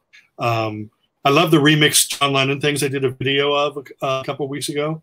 You know, the remixes of the actual albums that Yoko did in the early 2000s. And a lot of people don't talk about those, but I love them. Well, the very first ones she did, I thought were better than the ones they made in 2010 anyway. Yeah, absolutely. The 2010 ones were back to the original masters. Right. The remixes weren't bad. I liked some of that stuff that she did with that Lennon albums. I thought they were good. Yeah, there was a lot more separation on like Mind Games and Walls and Bridges. So you can hear. What was that? Said Mind Games needed it. Nine Game is muddy. I mean, the original is not good. I'm glad she did. I mean, whoever did it for her, she didn't do it herself. But yeah, exactly. She did it in Dakota, right? What's it, Ryko Records or something? Ryko? Yeah. No. What the label? Yeah. What was the label? I can't remember right now. What they did the John Lennon remixes? The original remixes that came out early. From 2000, those were all on Capitol. But her albums were reissued on Ryko originally. But I thought they also did the Lennon albums on Ryko. No, those were all on Capitol. Okay, well maybe they did Life with the Lions on Ryko and stuff like that. Oh, you know what? They might have done those, but I don't even pay attention to those albums. I mean, come on. Rachel. And stuff like that. Oh, you know what? They might have done those, but I don't even pay attention to those albums. I mean, hi, Rachel. Hi, Rachel. There. Hey, have you met Robert P. before? Oh, there's Robert P. I know Robert P. as being a happy civilian. Yes. Ladies and gentlemen, Robert P. No, it's all about Mr. Brad. He was going to show you. Ladies and gentlemen, Beatle Brad. And Robert's got a fantastic Beatles. This is an ad for Geritol. Look at it. We need some of those young guys. Like, well, Mason was on earlier, and he had to go to work. Poor guy. I think Dastardly Dolan is the youngest person here, right? I assume he's younger than I'm 60, so I don't know what you guys are. I'm 50, whatever, 56. Whoops. Wait, where did Richard go? 34. 34?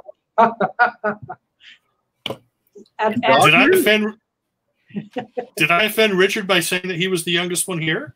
Maybe. Whoa. Don't worry, he'll be back.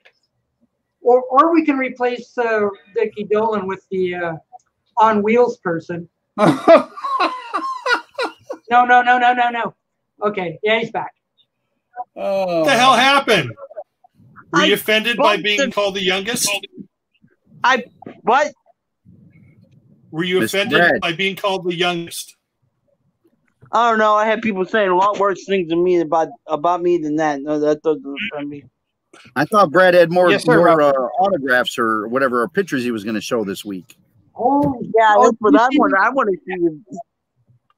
He had a ton of autographs. Wow. Yeah, I was already in the Dreamers last night. I remember you said you had Freddie Gary's autograph, and I'm like, I want to see that. Well, I've been stuck in my basement for 30 years.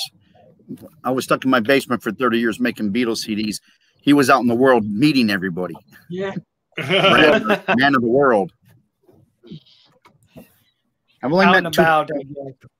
I saw McCartney back in '89, like 10 feet away in an interview, but I wasn't allowed to get an autograph. I was at the press conference, but you weren't allowed to go. I had a friend who was a lawyer that worked for a company, and we got backstage things, and we were able to go to the press conference, but you weren't allowed to ask him anything outside of one question, and you weren't allowed to ask for an autograph. So that was a shame. Yeah, really. Pardon me? I met McCartney. Of Auburn Hills. You met Mike McCartney, didn't you? No, I met McCartney. You met Paul McCartney. No, I met Tim McCartney. I used to work with him at Jack in the Box.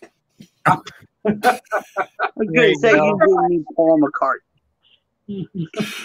I was going to say, if you met Paul McCartney, you're just saying that, telling us that now.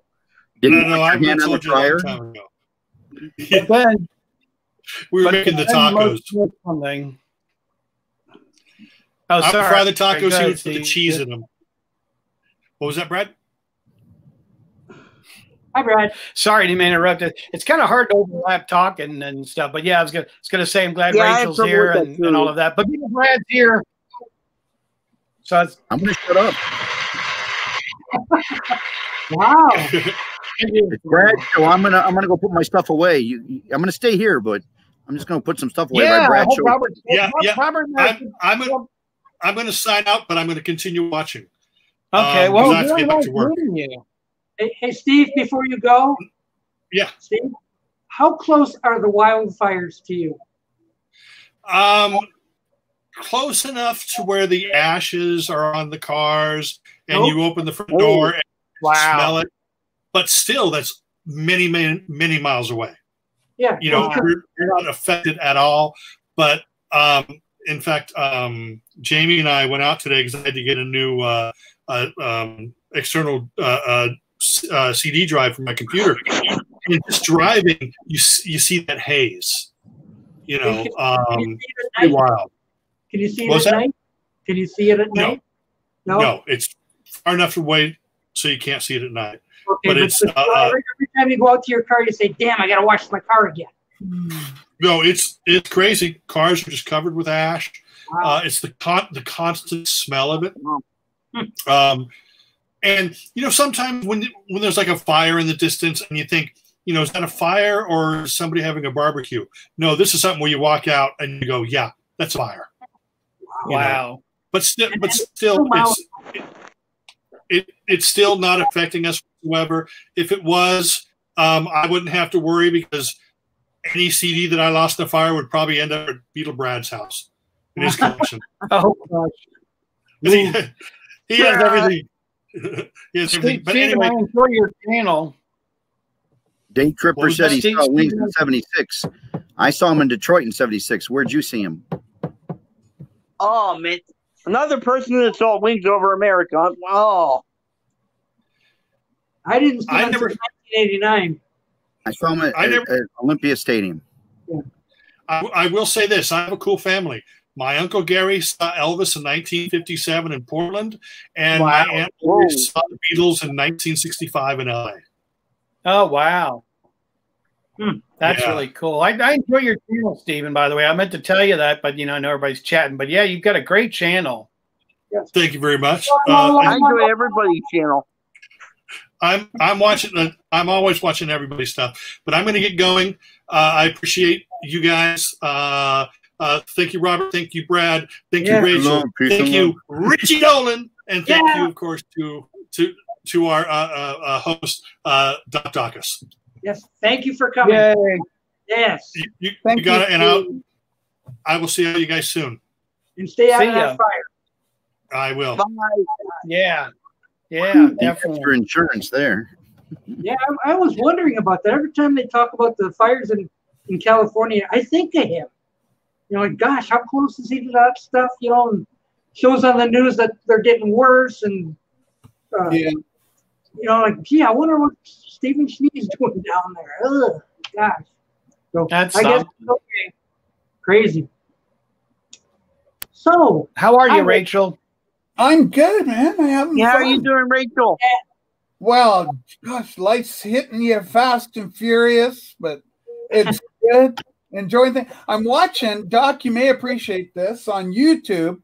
There's a whole bunch of good stuff from the Bowery Boys from the East End kids. The Dead End kids. Why, yada, you big palooka, you ain't like the plug nickel much. Ah, come on. Why, you think I'm some sort of Tyrannosaurus or something? Yeah, great stuff. Great stuff. The Dead End kids. Do you like the Dead End kids, Doc? Actually, I never got into them. I know. I'm sorry. I never got into them. That surprises me. Man, I love those guys. On Sunday mornings on Channel 50 or whatever, you know, the Bowery Boys, the East End kids. Yeah, that's them, man. I love those guys. I know of them, but I just never got into them. Let's ask Beatle Brad. Beatle Brad, the Dead End kids. I'm so sorry. No, I've never heard of them. No, I have no idea who. Okay, Bowery Boys. You have to hear the Bowery Boys. I have no idea who they are. So that's way before your time, Richard. Yeah, in my own Bowery little Boys and the Dead End kids. I'm not a great fan, but I like them. No, I think if Brad saw it, he'd remember it. I stuck to the Stooges. And yeah, I enjoyed the Stooges and Laurel and Hardy. What do we got there? Well, we're going to introduce Exhibit A. Okay, Beatle Brad, have you ever seen this album before? Maybe. Okay, don't tell me what it is. That? What is that? I don't think I'm familiar with that album. What artist is four that of them. by? I was going to say Dave Clark 5, but there's four of them. Oh, yeah, maybe is that Herman's Hermits? Is it Herman's Hermits? Yeah, Phoenix has got smoke. No, you're wrong about that. Nice Sgt. Pepper. It is Sgt. Pepper. That is nice. It's nice. I have a few of them, but you know, that is Beatle Brad's album. Oh, but there's something special about it, right? My ultimate favorite. Yeah, it's incredible. Well, the guys from the Bowery Boys, the Dead End kids, were supposed to be on here. Hunts Hall may have made it, but Leo Gorsey, who is one of the Dead End kids, was supposed to be in here, but he wanted money first. And because he wanted money, the Fabs go, we're not paying you. Out you go. So, you know, for $50, he could have been on Sgt. Pepper, you know, and he blew it. Like, just put me on there, man. You know, like, God, I couldn't. I'm not sure if Hunts Hall made the cut. Like, Hunts Hall, it was him and Leo Gorsey were the two head guys from it. And unfortunately, yeah, I don't think they got Hunts on here either. They probably replaced him with one of the yogis. But you know, there was his shot at Hunts Hall is the guy that Rick Nielsen from Cheap Trick got his look from. The baseball cap and the sweater, and he, you know, he was a tall, you know, he's great talent, funny guys, and but not funny enough for Doc apparently. No. But Leo Gorcey was the leader, and he usually played a character called. It took me years to get into I Love Lucy. I used to hate I Love Lucy. How can you not like I Love Lucy? I don't know. The same reason this guy don't like Day in the Life. But okay, I'm not gonna say what I think about Day in the Life or Sergeant Pepper because Beatle Brad's here, and I don't want to offend him. Yeah, don't make me cry, Richard. It's kind of, you know, hard sleepless nights, you know. You cannot have anything bad to say about Sergeant Pepper. What? You can't. You're not saying anything bad about Pepper. You know, I got them on this. Well, I got them on that. Oh no! What I think about the album? What I think about the album? I'm not going to say what I think about the album. It's a masterpiece. Masterpiece. Brad, no. Great Rachel. I think it's overrated. Okay. Overrated? What? Okay, I think it's overrated. Okay, you're banned. Mute him. That's how I do it in my world, Doc. Put him in timeout. Yep. Richard, you've been hanging around Joe too much. No, no. Trust me, it doesn't have anything to do with Joe. I thought it was overrated before I met Joe. I was talking with some people about all these box sets coming out, and I know it's a different subject, but I was hoping that maybe Ringo could do some things because we've had a box set by George and a box set by John and a box set by Paul, a lot of them, and we haven't really had anything of Ringo's. And I was really hoping that they could do the first 5 Apple albums, you know, in a box set. I think all of them, all the Beatles should have. You know, no. You sing Day in the Life, I'll just sing. You sing A Day in the Life, I'll just sing Say, Say, Say. Robert could do a nice Ringo box set. Yeah. Well, these are mini CDs. I made mini CDs for myself because I don't like the commercial ones. So I made my own mini CDs that look like the albums originally looked. What do you mean you don't like the Robert? You got a bootlegging operation going. Hey, Don, no, they're not. They're not bootlegs. They're Rachel reproductions. You know. Yeah. Of the original, the way I want to see it. I don't sell this. If you know, I just like all my covers to be like the album was. I don't want to see a jewel case with mediocre artwork, you know. Some of those CDs get on those seats in the packages. They all get on my nerves. Well, I take care of my stuff. I don't. I don't pick them up. I don't like digipacks. Digipacks get packaging in the digipacks. Steve, you're packaging in the pictures.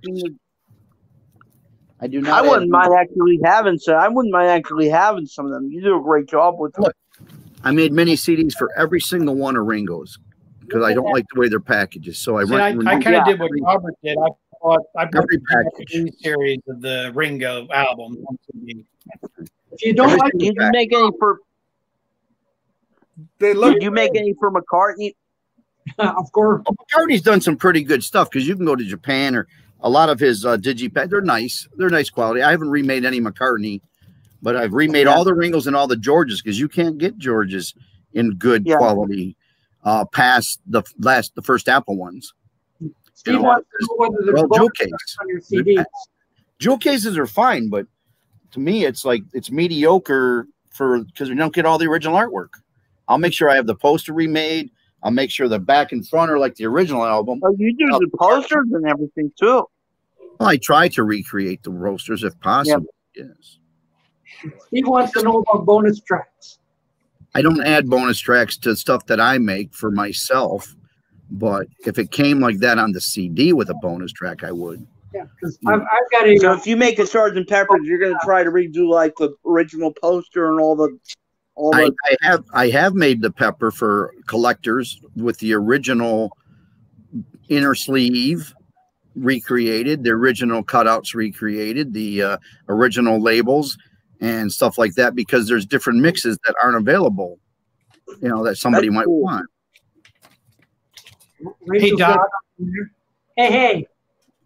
We were talking about this album earlier. Let me show you. This is one of Robert's masterpieces, but this is the Beatles in 4 Seasons. Now, if you wanted to buy this on vinyl, you're going to be pushing $700 to $1,100 on that. Right. So Robert made this for me. It's a gatefold as well. And there's the back. But see, here's the thing that Robert does, which is so magnificent. Robert, you know, you were talking about this earlier, Robert. Robert reproduces the poster. Crazy. Which there's the poster, and the poster by itself. He's showing the original inner sleeve. Yep. That could sell for $1,000, just this by itself. Heck yeah. And the CD has the VJ label on it. And oh, hey, no fair reading ahead. And the CD has the VJ on it too. Oh, wait a minute, we've heard that before. But they're not bootlegs. Those are reproductions, collector's editions made with love. Yeah, it's a collector's series, you know, kind of a collector's thing. Yeah, don't mind me, Robert. I'd be silly. I like teasing. Well, no, there are people that take advantage. There's people that take advantage. If I make something specific over the years, it's because you couldn't find it anywhere else.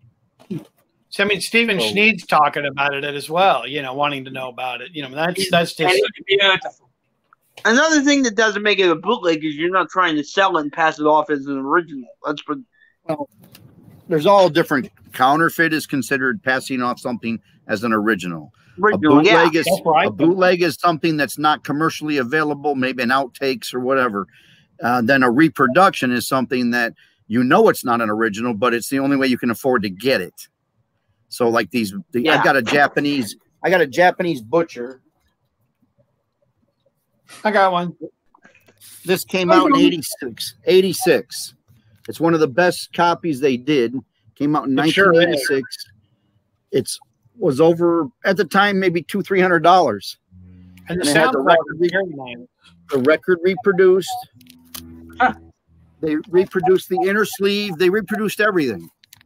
Spine, the whole shot. Now, if you would buy this now, it's about $100 to $130. Perry Cox had one for sale about a month or two ago. But I bought this from my friend in Japan when it came out. Unfortunately, it was a lot of money then, like $200. But it's nice, you know, to have. It's not a butcher, but it's as close as you're going to get. But now for like $28, they make another one that you can pick up offline, $28 to $38. That's stereo or mono without the record. The ones are selling stereo with the records and they're colored vinyl. Lousy reproduction of the cover. Hey, I got those. It's just too dark. It's really, really dark. When you make the reproductions, do you put a little watermark somewhere just to prove that it's yours? Nope. If I recreate something, like if I do the introducing the Beatles with the ad back and somebody wants that with the label, I make everything exact. I don't put any markings on it anywhere. No, but just like to even put a dot somewhere just to prove that. Doc, he's going to get busted. The difference is going to be is that if somebody else gets it, you're going to get a cheap CD. I use Japan CDs made in Japan. They're on an archival CD. They last 100 years. They're like a special green dye that they use, and they're made from JVC, and they're about $2 a disc. And the ones I'm showing are all the ones that Robert is talking about. So while Robert's talking, I'm being his Vanna White and doing this. I'm not asking you to do that, but the ones I make for myself, I put on gold disc. Now gold CDs actually have gold in them, and they're expensive. They're like $4 and $5 each CD just to buy the disc. Brad, have you got any of the black CDs? I'm sorry. I have a few. Brad, your Batman is black. I did yours on black, but I don't do them on black anymore. You can't find them on black anymore. You can't find the black CDRs. Yesterday and today, which I showed a few minutes ago, but Rachel didn't get to see that. She was late to class. Yeah. But the difference I do, the golds people can't read. There you go. There's a gold one there. That's gold. Yeah, that one's gold. Richard, I'll sell this to you for $700. But it's got the real label on the other side. That's okay. I have a real Butcher album. That's okay. Not for gold discs are not cheap, but I use them for special the gold goes up and down, you know, fluctuates all the time. Don't get me wrong. I would like to have. Don't get me wrong. I would like to have that. I mean, they're $300 or 300. Sorry, the gold disc have a 300-year archival. Like we're going to be around to test it, right? Yeah, we're good. So you don't like charge?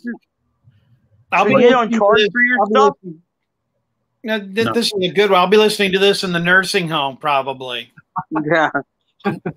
If you go to the store and get a CDR, which a lot of people don't even do CDs anymore, but if you go to get one of the CDRs in the store, whether it's what's some big one now, Verbatim or Memorex or all those, you go stick that in your car in the window just for half hour, just for kicks. Everything inside will disappear. All the music will be gone. Whoa. Because it just the dye is no good. But if you take one of these archival discs and stick it in your window for a week, the music will still be there. Not that I'm telling you to do that. You shouldn't do that, but a lot of people do. Yeah. So, how about Sony's? You like Sony's? Oh, Sony blanks, no. No? Uh-oh. I'm in trouble. This is another Robert production also, the Batman one I'm showing you. And that looks like one of the ones you would buy from us. That's on black. There's on black. Yeah. There's nothing wrong with Sony CDRs for your own collection stuff because they're cheap, but don't leave them in your car in the sunlight or anything. They'll disappear. Oh. If you want archival quality. Because they'll end up like this. Yes. Well, they won't end up like that, but the music will be gone. Doc's leaving right now to run to his car. So you said that you don't charge for the stuff you make?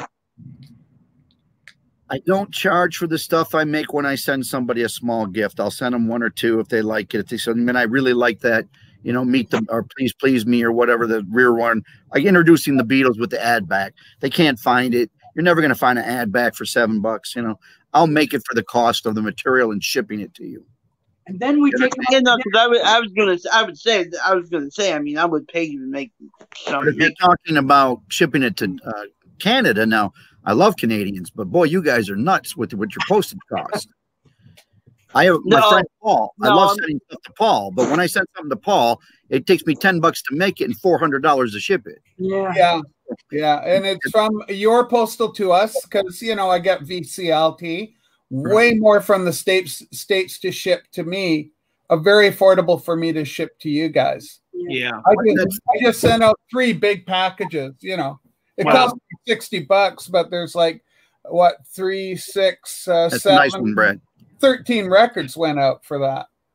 Wow, this is also a Robert one, and this is a special edition. This is everything that was done on Apple. That's an old CDR. That's a CDR I made years ago where you could play every single on Apple's on one CD set. And okay, Robert. So, what kind of printer do you use? I use an HP LaserJet. Good you. I apologize for the noise, but my mother's in the hospital, so I'm looking at my text if it comes in. Yeah. I've used it for 20 years, and every time it breaks, I buy another one and fix it. I love it so much, but it's on its. I've got 3 of them now, and I've learned how to take them apart and put them back together. But it's getting to where I can't find good used parts anymore, so I may have to switch. And the problem is it's a really big. I don't know if you can see it, but it's a huge printer. Let me see if I can get it. See it right there? Yeah. It's a size of a giant bread box, and it takes giant printers. Yeah, thanks for that, Michael. I was gonna say that, but thanks. They're waterproof and it prints 8.5 by 14. It'll print up to 100-pound paper. Nothing today they make for laser printers will print up to 40, 50-pound paper. So when I do my stuff on cardboard that's 57 to 60 pounds, 67 pounds, I can't get anything to print. So I can't buy a new printer to do what I do. I have to rely on this old printer. And to print one thing, I may have to calibrate it 3 times, run a sample through, throw it away, and then the next 3 will come out good, and then the 4th one will come out bad. So it gets a little. I ran something for today for Brad. I printed some CDs for him. Ooh, and I was making the labels. Coming, guy. I was making the labels, and one of the labels came out blurry because there's mirrors. They use spinning lasers and mirrors. What a pain. So I had to remake all the labels and stuff. I do not print directly on the Rice Krispie boxes. What's that, Doc? That's why he doesn't make very many of those Rice Krispies boxes. Exactly. Yeah, he's printing money with it inside of it. So. He got 2 that worked out right and said, "Okay, that's it." Well, it's not easy to do. It's not an easy process to recreate something, and once you recreate it, to get it to like, unless you have the forms already made, like I have to make a special box to wrap it around when I glue it to make it feel like a Rice Krispie box. It's whatever, or you have to come up with some product like that. And I don't know if Brad wants to show you the last thing I made. That's up to him. But you know, it took 5.5 hours to make it. But when they're done, you're like, oh, it's just a piece of paper wrapped around something. Show it to us, please. Well, it's up to Brad. Let me get the Rice Krispie one since we're talking about that first. But the hard part is when you put a lot of effort into it, I'll find a product that someone says, well, I've never seen that, whether it's an ice cream bar wrapper or whatever. And I'll go find the artwork and I'll recreate it the best I can. Yeah. Sometimes a smaller version. Now, Robert, do you do what we do and make videos and talk about music? And wow. I was on Brad's video number 359 2 years ago or a year and a half ago when I visited. That looks just like that looks like an original. Here's the Rice Krispie. Go ahead, Brad. But this box is real hard to produce, and you know I can't afford to buy the real one because if you buy the real one, they're in horrible shape. The real Rice Krispie box, they cost about $1,000 starting out. Crazy. So Robert, I've been bugging him, and he reproduced a fake one for me. Well, I want one of them. I would never know. And these are. I mean, Robert could make one for you, Richard, but you know he'd probably charge you for it because these are really hard to make. I would pay for that. I would pay for that. That's Brad has the ad that goes with it because I found the ad. Remember, Brad? I printed that out for you. And you actually have the patch too, right? I actually set away. I mean, I've got the original patch which came from this in 63. 63 or 4. That's from UK, by the way. It's a UK cereal box. But it's 3/4 size. I don't make them the same size. Yeah. I'll probably never have an original one of those. So, I mean, I would definitely pay for that's nice. It's not a counterfeit. It's not the same size. You would know right away it's not real.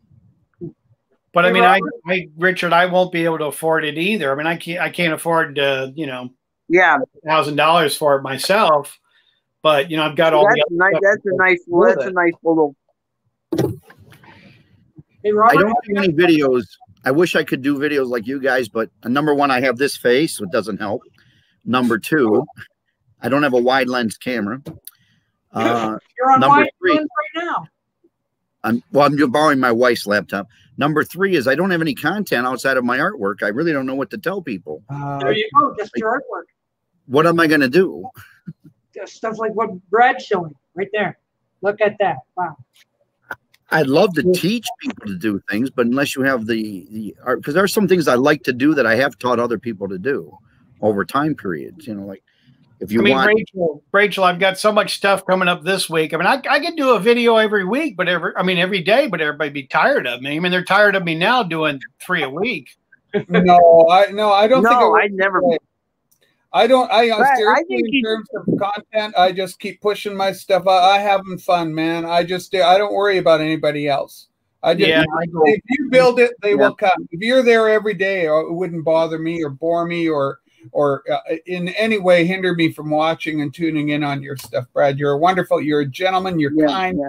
You're good. I have nothing but good things to say. Yeah. Oh, thank you. Brad, thank you I think you. Brad, I think you should start in the mail. By the way, Rachel. Pardon me? Your check's in the mail. No, for God's sakes. Silly boy. I would probably do videos more, but my expertise comes in what I'm doing, and then most people don't want to hear about it. Like, because I can't, if you do show stuff, which I like doing, because if you work hard on a product and you make it, you're like, then everybody, 3,000 people, oh, I want it. That makes it hard. That's what's hard about it. I got I reproduced the Beatles 1964 collectible Beatle cards. Oh, like the trading cards. You did, or you want to? Like the bubblegum cards. Yeah. You've done that, or you want that? That would be a great project. I actually thought they should make a book. I thought they should put out a hardcover book that actually reproduces all of those as a special edition. What a great idea. And you know what? I also, 66, I was collecting the the Batman cards. The Batman collectible cards. Same idea, but I wish they would put a little hardcover book out. That's what I'm saying. For 65 cards for all those, just like a Beatle collectible, not just Beatle collectible where it's everything, just the card. These are the Beatle cards, and Topps, whoever owns them, could do that, I suppose. That would be neat. Rachel, do you have the Beatle cards, or Richard, or Doc? Do any of you have the Beatles cards? Do you know what? I have a few Beatle cards, but I don't have like tons of them. Like in 1965, 66, I had the whole set. There's an old guy. I hate to be politically incorrect, but it really, this was a different era, different time, different world, but we called him the old Jew, okay? Guy, big old man, and he had his shop, and he had an accent, he was Eastern European or something. So he'd smoke his cigar. We're kids. He scared the hell out of me. So I come in with my 25 cents. I had 25 cents a week. Each pack was 5 cents.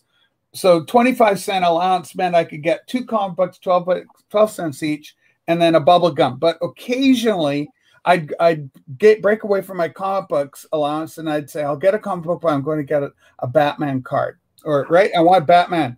So he's there, and I'm like 8. So he's like got a cigar in it, and I go, I want Batman card, and he goes, yeah, these Beatles, you like them Beatles? They go. Oh wow! And I'm so scared. I go, okay, and then I ended up with stacks of Beatle cards because I was just terrified of the old guy. And then, because we didn't have these nice card protector things you can get modern for collectibles, right? In those days, we could buy the old glue, but they were little triangles, black triangles, and you'd stick on them, and you could put them in a poster book, right? Yep, a scrapbook. And I had them all lined up, neatly put in, so I could turn the page gently, and each card with. Well, the glue dried on those, so then the cards all started flying out, and years later. It's like Puff the Magic Dragon. My Beatle cards, they're all, and my mom just threw them all out. Oh no! She threw out my 1965. I gotta get it here, guys. She threw out my 1965 Topps hockey cards. So this is one I bought off eBay. Oh wow! $10 because he was my favorite hockey player. It's Dave Keon. Oh wow! And so I had the whole set. And nowadays the thing's worth like $3,000 for. It had Bobby Hull's rookie card in this set. What? Amongst many other famous NHL hockey players. And they all got thrown out. Yeah. So because the glue on those things broke, the cards ended up floating everywhere. My mom just said, "They're garbage. I'm cleaning up your room." Oh wow. So that's the problem with those Beatle cards is they all got like they weren't taken care of, and they got like most of them are not in very good shape. In 1965, there was a massive poster that came out in advance of the Batman television show that was on the horizon. So my cousin Bill was in the Navy, and he ended up going into Hawaiian port. Right, he's a Canadian sailor, so they go into Hawaii. He picked up a Batman poster like Bob Kane designed poster of Batman Robin and the Batmobile. It was beautiful. It was large. It was in color. I can't even find it on eBay. I've gone looking in Pinterest looking for a nice vintage Batman poster. I had that poster. That's neat. It's nowhere in the world nowadays, but I knew what it looked like. And if I ever saw it again, because I search, I'm so nostalgic. I look on eBay for old things that I remember as a kid. And this is one I picked up. I'll show you one more thing because I don't want, but I'll show you one more thing I got off eBay. Well, that's saying something if you can't find it on eBay, because you can find pretty much anything on eBay. So there. This is a little cannon. It's a howitzer, but it's a British one. Okay. That's a cannon. Wow. So, my dad was in the RCMP. He came home one Friday night. Like Friday would be kind of treat night. He'd bring home jelly beans or just Smarties or something for me and my kid brother. This thing had a little stick. You can see this thing. You could pull this back and lock it. So now it's locked. See this silver thing? And then when you let her go, I'll put it in front of the mic. Yeah. Wow. Neat.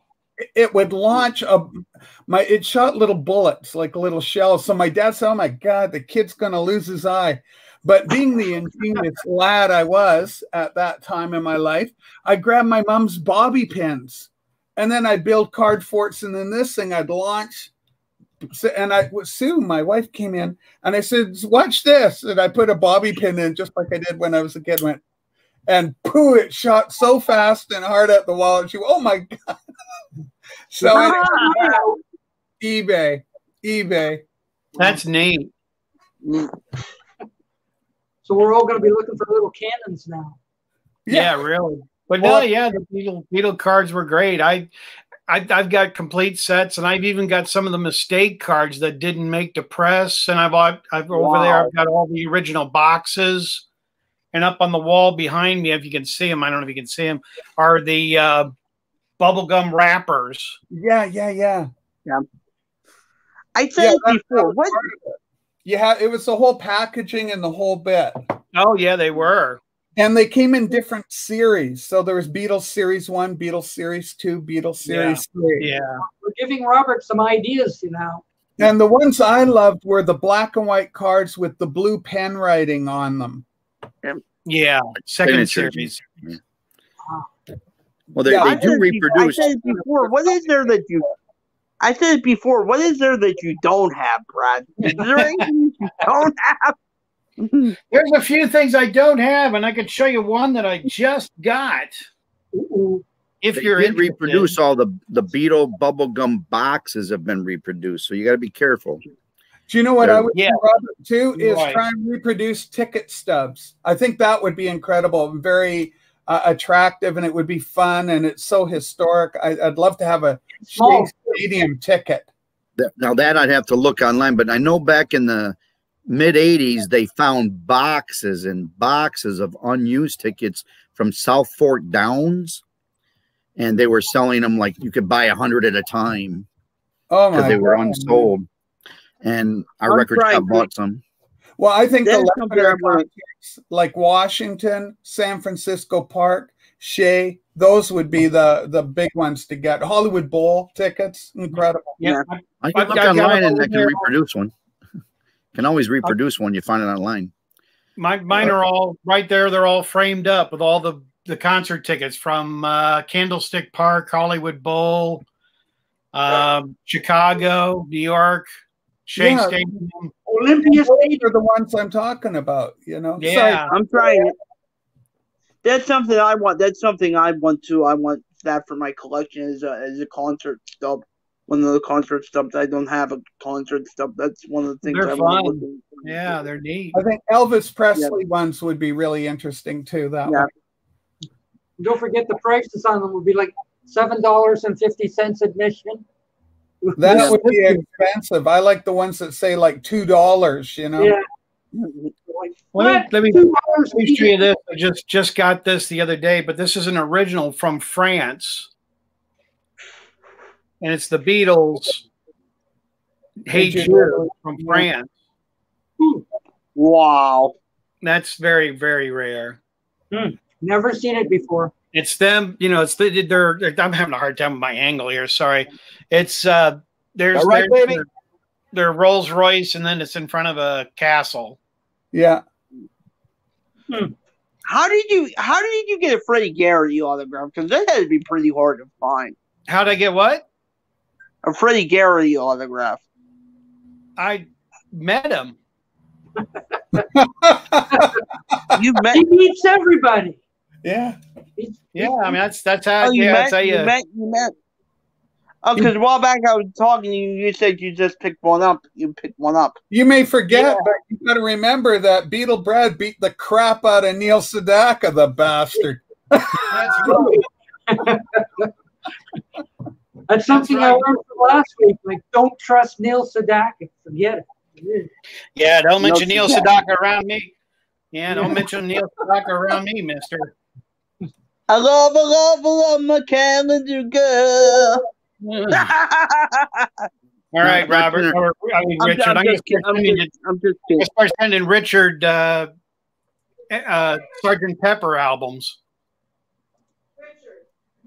Steve Schnee loves Neil Sedaka.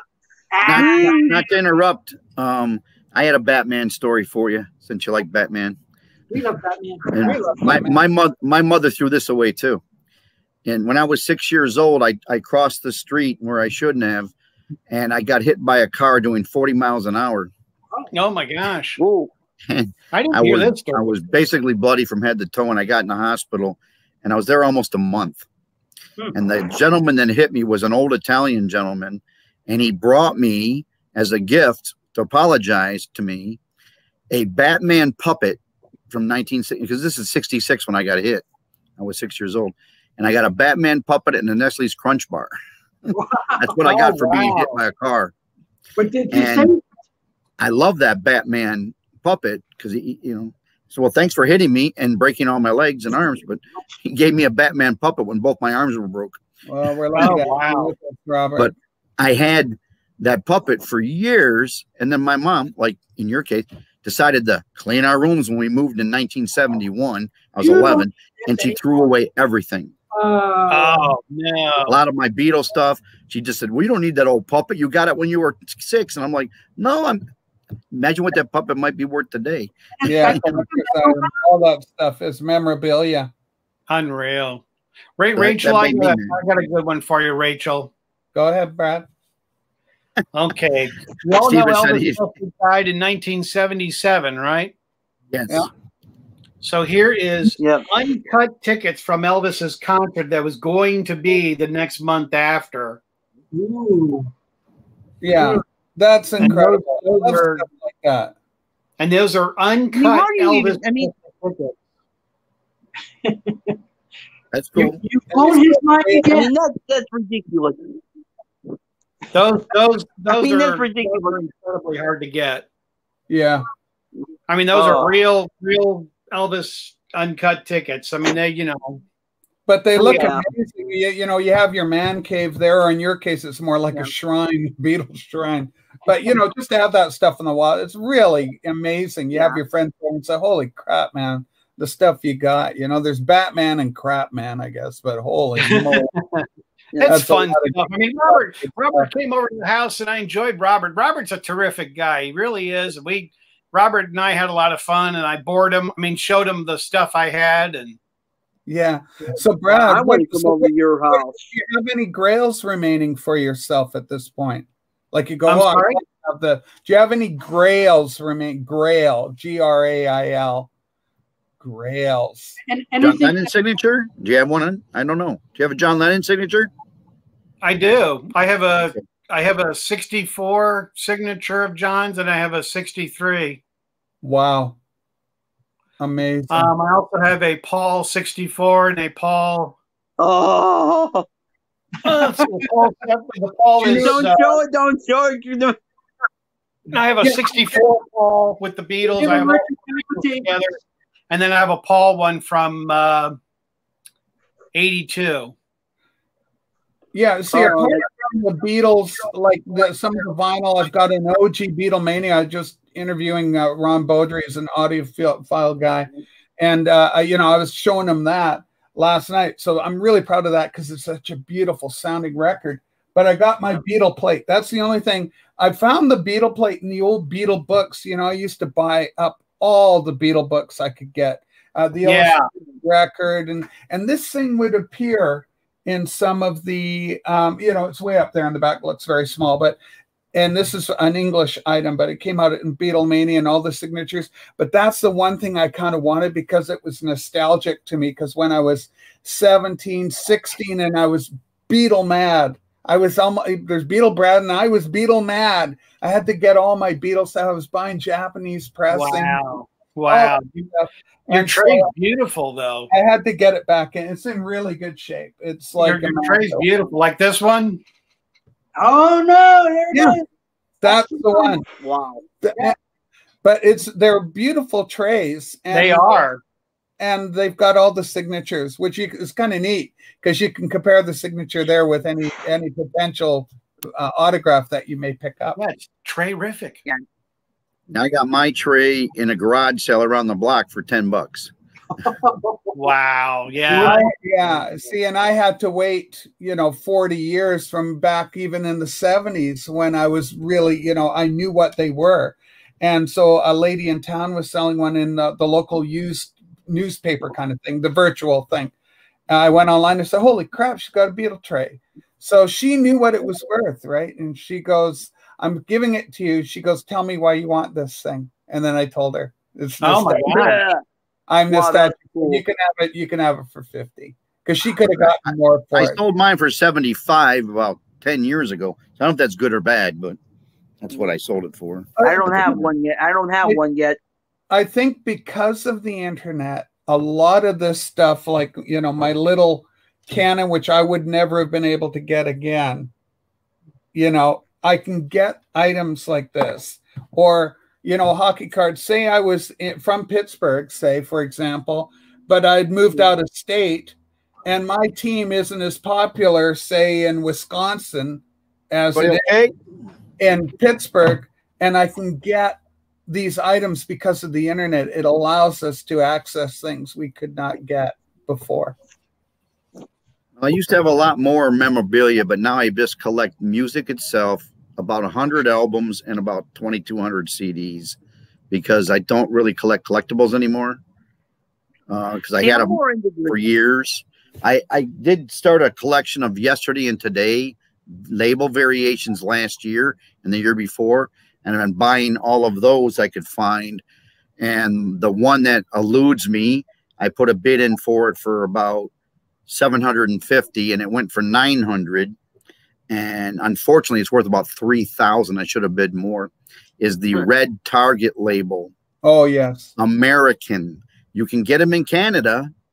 The Canadian red Target label yesterday and today is still worth between 100 and 300 if you can find it in mint shape. So it's still rare. It's from 71. So I've got the Canadian version of it, but not the American. Yeah. I had a bid in. I've only seen 3 in my lifetime. And there's a revolver also, and there's only been one known because they were printing them in America in 71 for about half an hour. No. Stop the press. We're doing Apple in America. And they scrapped everything, and they went to the Apple label. And the Canadian label was the only one using the red Target label.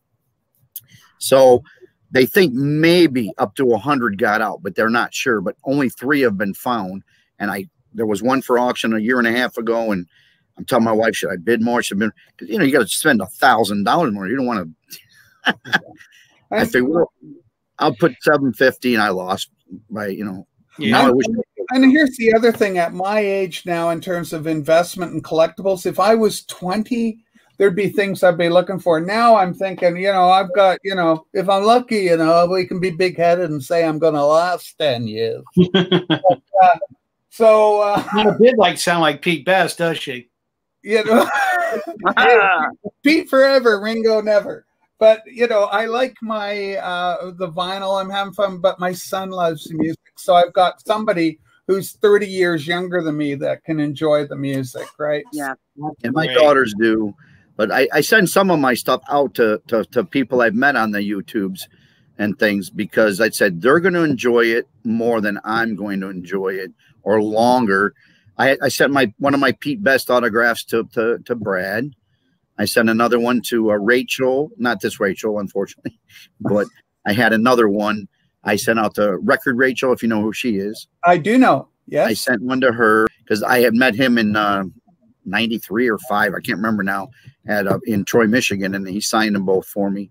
And then I sent Brian Wilson over to Joe and some other people. I say these people are collectors, and I'm not as big a collector like Brad is. So if I see something really cool, I'd rather have it in Brad's collection or a younger person's collection. I've sent Mark P some things, different people I meet and I like, because Mark P's 20 years younger. So he'll have it for 20 more years, and in 20 years I'll be dead. I've been thinking the same thing. So there's a young girl. I have a Yes CD. I'm more into memorabilia. There's a young person right there who wants some stuff. Sorry, Richard. No. I'm not asking for any stuff. But go ahead, Rachel. But that's exactly the kind of thought I had. So I had this autographed DVD. I got concert program. I got some drumsticks signed by Alan White. But the DVD was signed by the band members from Yes, which is a band I love. My buddy here in Victoria was a concert promoter. And so he met the band and got them to sign. They signed my guitar. They did a whole bunch of stuff. But but there's a young girl in the community. She's got to be maybe 20, and she's a huge Yes fan. So I said, I've got some Yes DVDs and stuff. And I didn't tell her, but one was autographed. So she's going through them, and I kept it at the bottom. And when she hit it, there's her favorite band. She's got all the autographs. And she's a young woman, so she can enjoy that memorabilia, that signed autographed item for years to come. So I like that idea, Richard. I love the idea. Richard's young. I mean, we're blessed to have a young guy like this, interested in music. It secures the legacy. It's good to have for another generation. Yeah, I'm giving most of mine away now. I've got a Zombie signed by all 4. The 5th guy died before I could get it signed. And I just picked up a Monkees this year, thanks to Brad, for my birthday. Man. I bought all 4 signed by the Monkees in '67 from a radio station. The problem is I couldn't get the original disc jockey that had it, gave it to the guy, but he couldn't get a certificate of authenticity for it. Okay, but it's authentic autographs. It's just I can't prove it's from that radio station. Understood. Now, Robert, what's your home state? I'm in Michigan. Michigan, the Grand State. That's where our good friend is, Michael Elliott. Mike's from Michigan. I'm just 20 miles past the bridge here. Okay, so Windsor to Dock, basically. Yeah. I've been there a few times in my life. I mean, like everybody, but once they brought all these changes in the last 5-6 years since 2001, I haven't visited. I've been to Montreal twice. I had a gentleman friend who was in his 80s and 90s I took care of, and his family lived there, so I drove him back and flew a few times to meet his family. And then when I felt comfortable that I knew they would take care of him, I left him there because he's not my family. Yeah. But we got to visit, I can't remember the name, Fort something or Frontenac or something, some way up in Montreal. We went to some fort out there, and they took me all over, buying poutine. What do you call it? Poutine. Poutine, yeah. Poutine with poutine. That's great. I love poutine. Gravy and fat cheese. Yeah. I love it. The only thing I couldn't get used to was the vinegar on French fries. I didn't understand that, but so vinegar on French fries is not an American thing? We use ketchup or sometimes tartar sauce, or maybe some people mayonnaise and ketchup together. I use both. It's because I'm in Canada, squeezed between England on one side and you guys on the other. So I put vinegar and ketchup. Right. I love it. I never even talked to Rachel or talked about the poutine. That's one thing you guys did. You guys created a good thing there with that. I spent 2 weeks in Montreal, and I spent time in Toronto, like everyone. I was coming back from Montreal, and I was in Toronto, just like 20 minutes out of Toronto, when I don't know if you remember when all the power went off across the east side of the United States. Years ago, or no more than that. Yeah. I was stuck on the train track for 13 hours, like a half an hour out of Toronto, and we couldn't get back. We were there all night long. It took us 36 hours on the train before they could make the train. What they had to do was they would go to the next stop where the train needed crossing. They'd hook a battery up, make the crossing go up and take us across. Then we'd wait, and then we'd slowly go to the next crossing. So by the time, because there's no power, so you couldn't make a crossing. It took us 13 hours to get back to Detroit, where normally it'd take you from where we're at an hour. Wow. Wow. And we're stuck on the train all night. Then it was still power was out. It was terrible. Canada is so similar to America in so much that, you know, if you go coast to coast or north and south, there's such a difference in culture and everything. So poutine is a Quebec thing. It is a Montreal thing, Quebec, and we don't get it out like where we are on the West Coast. So some people have argued that the countries were even built weirdly, like, because I have a lot more in common with the Pacific Northwest area, temperature, terrain, all that, than I do with anything that's happening in Doc's part of the world or your part of the world. I know Paul's out in British Columbia, so he's got like Washington State kind of temperatures and everything. Yeah, well, in fact, yeah, the temperatures are always within 1 or 2 degrees of each other. And I'm actually on Vancouver Island, so we dip south of the border. Hey, no. Oh, I didn't want to interrupt Rachel. I'm sorry. It's just the way I popped on. No. Joe, have you ever met Robert P? I certainly know Robert P. very well, but I have never met him. And when I saw him here, I said, "Well, I got to get on." How you doing, Doc, Brad, Rachel, Richard? Hello. Hey, Joe. How you been? It's a monumental show here, having Robert P. on. Hey, Joe. Good to see you. How's the wife and kids? I'll start a channel one day when I got something more to talk about. I know about Beatle variations and I know a little about artwork. Other than that, I don't really know about much. So you know a lot. Well, just wanted to just say hi to people. Hello, everybody. Hello, Joe. Hello, Mr. Brad. What else do you have to show there, Mr. Brad? You were showing something earlier, and we interrupted you. I send this to Rachel. You won't see too many of these, Rachel. This is really kind of neat. This is an original Heartbreak Hotel Elvis Presley 78 with the original paper sleeve and the record. So what are we looking at? 1955 there? 56. 56. It's the original sleeve, yeah. Yeah, it's the original sleeve and the original 78. Beautiful, Brad. Beautiful. I've seen one of these before, and it's at Graceland. Just to give you an idea, you know. And it's under glass too, so well protected. Pretty cool. What kind of dollar tag is on a 78 like that? 5 cents. Oh, at least $3 to $5. What? They aren't a big dollar. They aren't a big dollar item, or no? Actually, they had one of these sell. Not this one, but they had a later one sell at Graceland, and it went for around $22,000. Holy poop! Wow. Yeah. They just had, you know, the Elvis, the whole thing with Graceland and all that. But it was the year before that they had the EP or EP. Yeah, because we tend to think 78 for the Graceland. Yeah, we tend to think of 78s as like big band era, and you don't think of any of the more modern acts making their way to 78s. My mom's got some, not with Elvis, but with some more contemporary type artists on the 78. Artists that kind of made into their way into the 60s. Yeah, like Sinatra. Yeah, Doris Day, this sort of thing. Yeah. Did everybody leave the chat? I don't see anything new on the chat. That's a shame. The chat died completely. So yeah, everybody disappeared.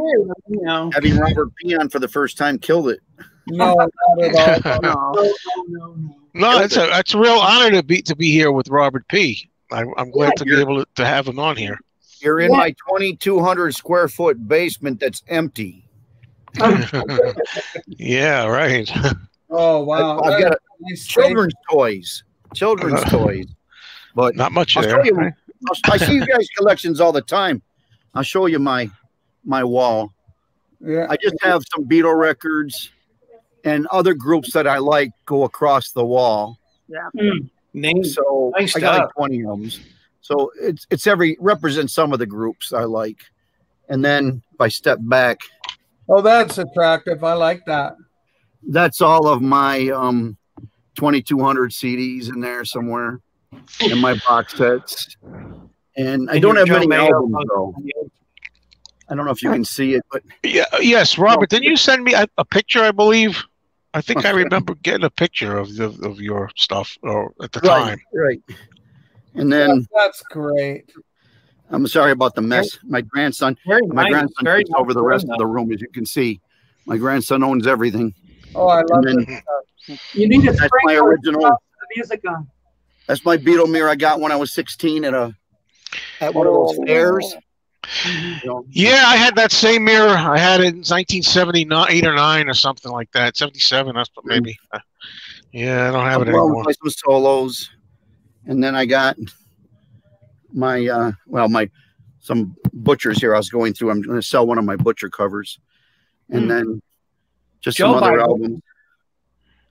And then I got my 1955 record crate. I don't know if you can see it. It's an old one from the 50s. It's called Discmate. You see that? Yeah. It was from the 50s. It was original old one. I got all my yesterday and today's in there. So Wow, that's a great space, man. I would be building shelves up for all my records to cover one whole wall. well, this is the thing is if a person owned this basement that wanted records and I didn't have the kids' toys down here, you would literally have 2,200 square feet that's open to you. And there's another whole 2 rooms on that side where storage is. I don't even use it except for when family come, they have a small bedroom and stuff over there, shower and things. But I want to get rid of the pool table, get rid of the ping pong table. Right. When you say I have all my yesterday and today's in there, that just makes me. Well, like I was telling Rachel, I've been collecting variations of each label. So I've got the Apple label from Japan, the Red Target label from Canada, because I can't afford the American one at $4,000. Then I've got like the green Target label from '69. That's a standard release. And I got the green Target with the Record Club release with the 8 in it. And I've got the purple label, every label yesterday. It was something I got to kick a couple of years and a half ago. I said, I'm going to buy every label there was. Yeah, what is it about yesterday and today? And that one in particular, or you have other ones with all the variations, or just that one? The one I just picked because I really like the Butcher cover for my whole, like everyone, you like the Butcher cover, and it's a great album. I mean, it's one of the most underplayed albums, I think, for American. Like second album was great, Meet the Beatles was great, and we grew up on it. And when I heard before Revolver, of course, we heard Yesterday and Today, and I'm like, this is yesterday, all these great songs on a roll. I agree with that. I've always enjoyed it, and I just thought I really didn't like the original mono or the original stereo was muddy because that's in '66 that's what they had, and then by '68 they released the true stereo version. So I wanted that, so I went and got the green label, and then I said, well, that's pretty cool. What else is there? I found my purple label Wally. The ones that are marked Wally and the dead wax. Yeah, that's right. And that's supposed to be the best sound. Some people say that's really good sound. Any purple label you find in the Beatles with Wally is usually a much better sounding pressing for the purple label. For U.S. pressing. I hated the orange label, but I have one. But I think that was the worst sounding. I love the retro rainbows. They were good sounding. The retro rainbows were okay. The orange are okay up here. The Canadian orange capitals aren't bad. And that's the label that when I was a kid, that's the era when I came in because there were 73, 74. So I make a point of collecting the orange and gold labels on all my Canadian. I want the Canadian because I'm Canadian. That's the nostalgia angle, right? Oh, I remember buying this for the first time. So it captures that kind of energy. I definitely agree with I definitely agree with you about Yesterday and Today. I think it's a really underrated album. Yeah, I agree. The cover overshadows the album. I think the album's great. Their cover choice. We got a sneak preview in the States of those sledding songs too. That's a much prettier cover, right? So that's what they should have stayed with. Yeah, yeah, with that. I like that a lot with the blue. Much better than the other cover. You guys, you may or not have been here, Rachel, and Richard may have. I don't know, but this was the first cover sent by Brian Epstein for the Beatles Yesterday and Today. A lot of people think this came out after. Yeah, I was here when you showed those, and that I found that really interesting because I didn't know there was that many covers for that. Then Brian Epstein sent it to him. They mocked this cover up, which was never produced as a record. They only printed them. They never actually made it on a record. And he said, no. John said, no, we want the Butcher cover. He didn't call it Butcher then. He said, I want the other one. And so Epstein sent that. Then after they decided to get rid of that, they went with the alternate version of the blue cover with the slant. And they did that. And then after that one, they went to the one we know today with the white cover. But first they did it in silver in the background instead of white. Mm-hmm. They said, no, it's too much money to do silver. And it was almost like a foil, but it wasn't foil like Rock and Roll Music was more of a silver. And they said, no, we're just going to leave it white. And then unfortunately they left that drab picture with the terrible, terrible white background. But to our advantage now, right? So we can see Ringo's V-neck. Yeah, it works out well now. Other than that, it was I wish they would have went back to the blue cover because it's a lot more colorful. Anyways, and I've got other versions of that. But actually, I was going to have an auction, but enough people didn't show up in the thing. Oh. So, James, nostalgia ain't what it used to be if you're 20 years old, but if you're 62, it's better than it ever was. Well said. I was going to have a drawing where I was going to give this away for free. I have a spare one. I'll take one. And I had hit me. You're in Canada. Go get the hell out of here, Doc. I have a friend in California who does these. And they're made like the original slicks. The back's printed on first, then they wrap around and they put the slick on the cover, just like the old days. Oh yeah. And the gentleman goes as far. You only get the covers. Recently, he started putting them. I think this one is, and he started using brown cardboard like the originals. Otherwise, the older ones were white, and they come sealed, and they're $28 to $38 online. But they come with a record in, but they're not the Beatles record. And he stopped making some of them. So you can find them online, but some guys want $80, $100. I paid $22 for this. Yeah. And then he sent me 2 of these. And he was not supposed to. He was supposed to send me one of these and a slanted one. So I've got 2 of those. And I thought, well, one day if I get enough people on, I'm just going to say, okay, let's put everyone's name in the thing and we'll do a drawing. And they get it for free. Welcome back, Brad. I lost power for some reason. Oh, boy. I did too. I did too. Mine went out, and I had to. The next time I come on, and I'm also going to include a purple label to go with it. Yeah. And you're going to get the original cover from the purple label. What are we talking about here? A drawing I'm going to do in a couple of weeks, Brad. Oh, I didn't got all this. Draw. You get the 6 variation picture, and then you get the booklet. I'm doing Robert, put my name in there about 200 times, please. I'm going to do a drawing for a free album. Wait a minute. How do I answer this thing? But remember you gotta know how to draw. Pardon? You got to know how to draw, Richard. Yeah. Remember, Brad, when I ordered a couple things and the guy sent me an extra one? Yeah. I paid for it, but he sent me 2, and I'm like, that's not what I ordered. I ordered the slanted one. Oh, my bad. And I said, well, I'll pay for it anyways. I'll give it away to somebody. To back up what Richard,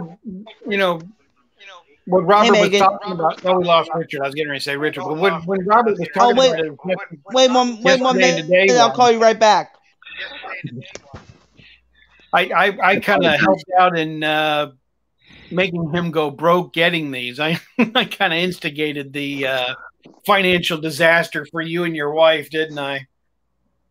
Well, money's not a problem at this point, thank God. But other than that, I'll have to order one somehow because I really love that cover, and I gotta get one. I'm gonna have to go online or you something. can get them online, Joe, for about $38 on eBay. That's doable. That's doable.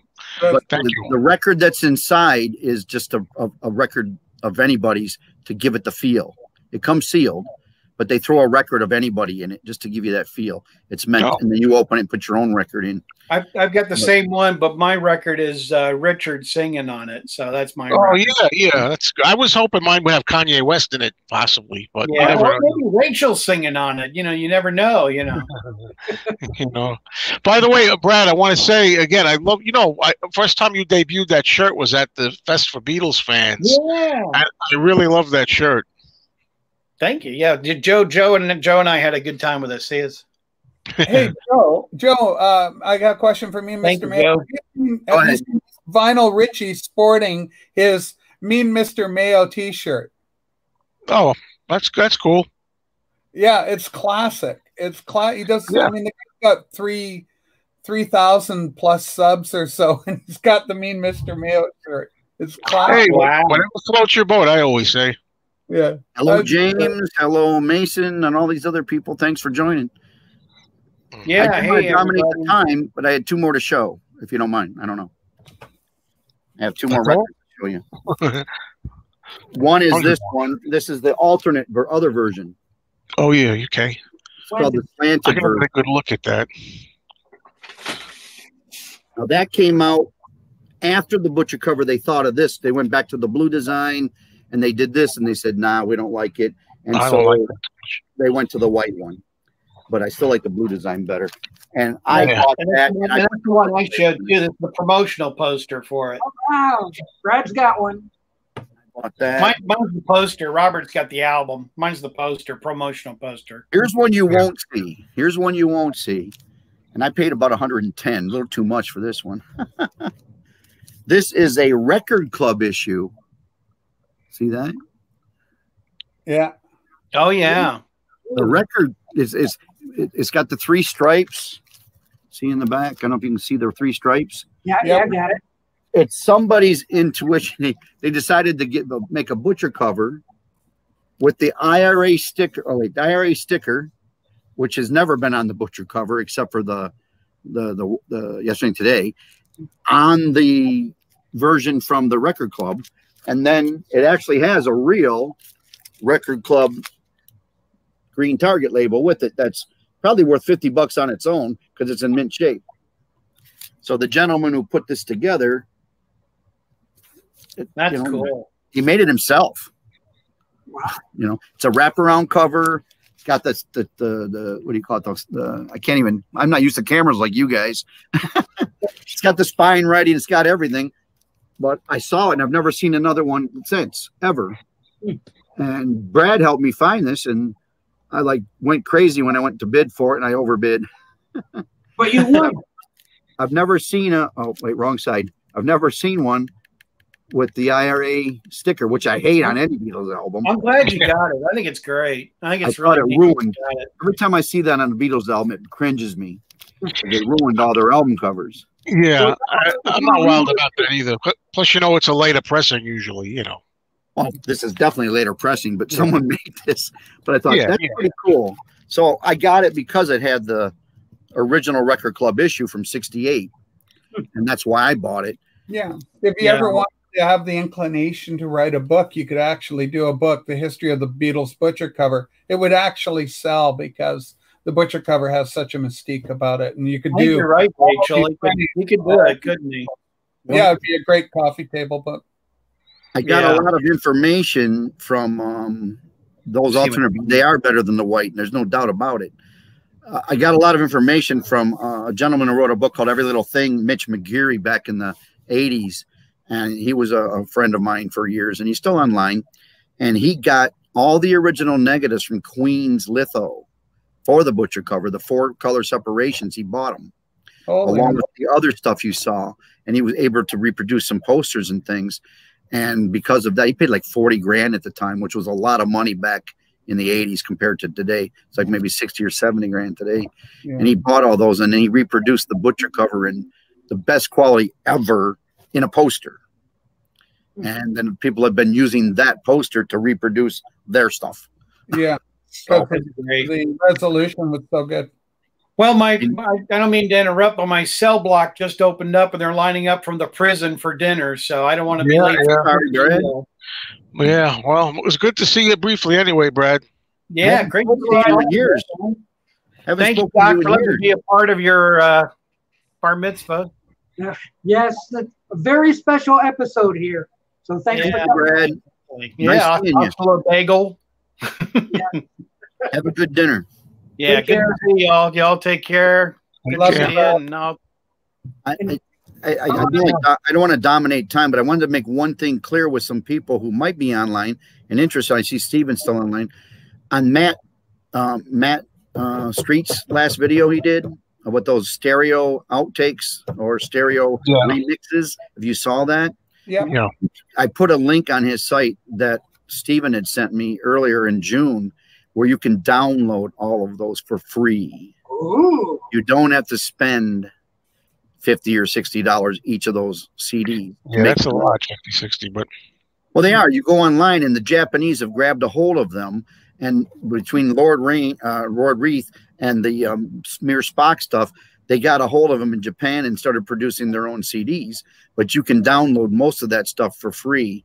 So if you are interested, between the Lord, and that's my own opinion, between the Lord Reith remix ones and the Mir Spock are better. So I posted all the links to the Mir Spock on that one video by Matt. I don't know how long it can stay there, but if you go to that site, you can download all of those. And in the top corner, it says download zip.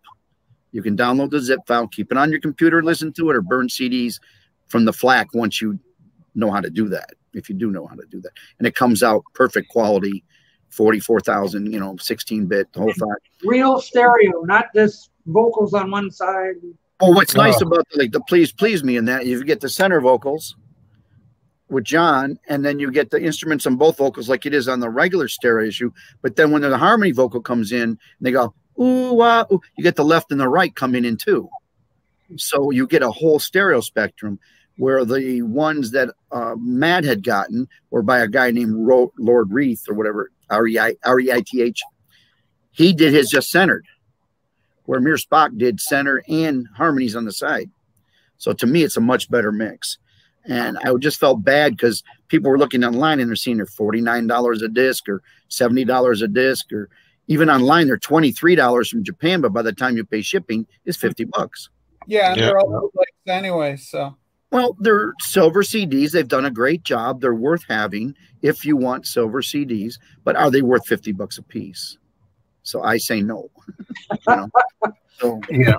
Thank you, Robert P., for saving us all some money. No, I'm just trying to tell you, can make your own. I wouldn't want to spend that much each, but I still rather have physical media, a physical copy. That's why you make your own physical. See, I made my own physical of it, right? Oh, God bless you. You're a genius when it comes to that. So I made my own copies, and I can make them for one or two people, but I just wanted to make sure people had able to get the material to listen to it, because you can download it, listen to it. If you love it enough, then go pay the $50. If you love it that much, go pay the money. They're good quality products. Still wondering if they're ever going to try to do something with that at some point. The actual official releases. Yeah, they can dismantle. Here's one I did buy from Japan. It's the Decca Sessions in stereo. And this was done by that Lord Reith here in America, given away for free. The Japanese got it, and Moonchild Records produced a silver CD. It's a nice CD. I got it for $15 here in the States, but they're not easy to find. They're usually around 30 to 50, but it's left-right stereo. He didn't try to make a center vocal. So all the music's on the left, all the vocals are on the right. Well, let me ask you, Robert, is that something, obviously people have been able to do it, but is it something that actually Apple could do? They must, if they wanted to. Yes, because they did it. They were able to separate stuff before all the new technology, even in 2000 when they did the Rock Band. Remember the Rock Band stuff? Oh, yes. A lot of that they dismantled. Yeah, they dismantled a lot of that early stuff.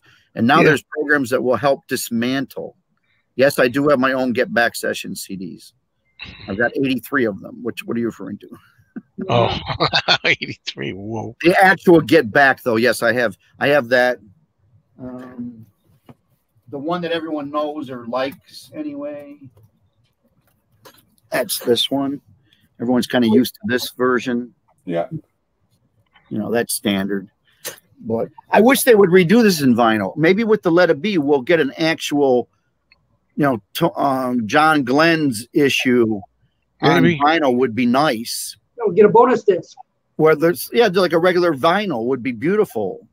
You know, I bought the other day, I found some guy selling the Beatles Let It Be book for, I think it was $50. I got it. And it was in reasonable shape, a little yellowed on the edges. And I thought, man, if they reproduce that next year for the set, do they make ours useless? Or, you know, I don't know.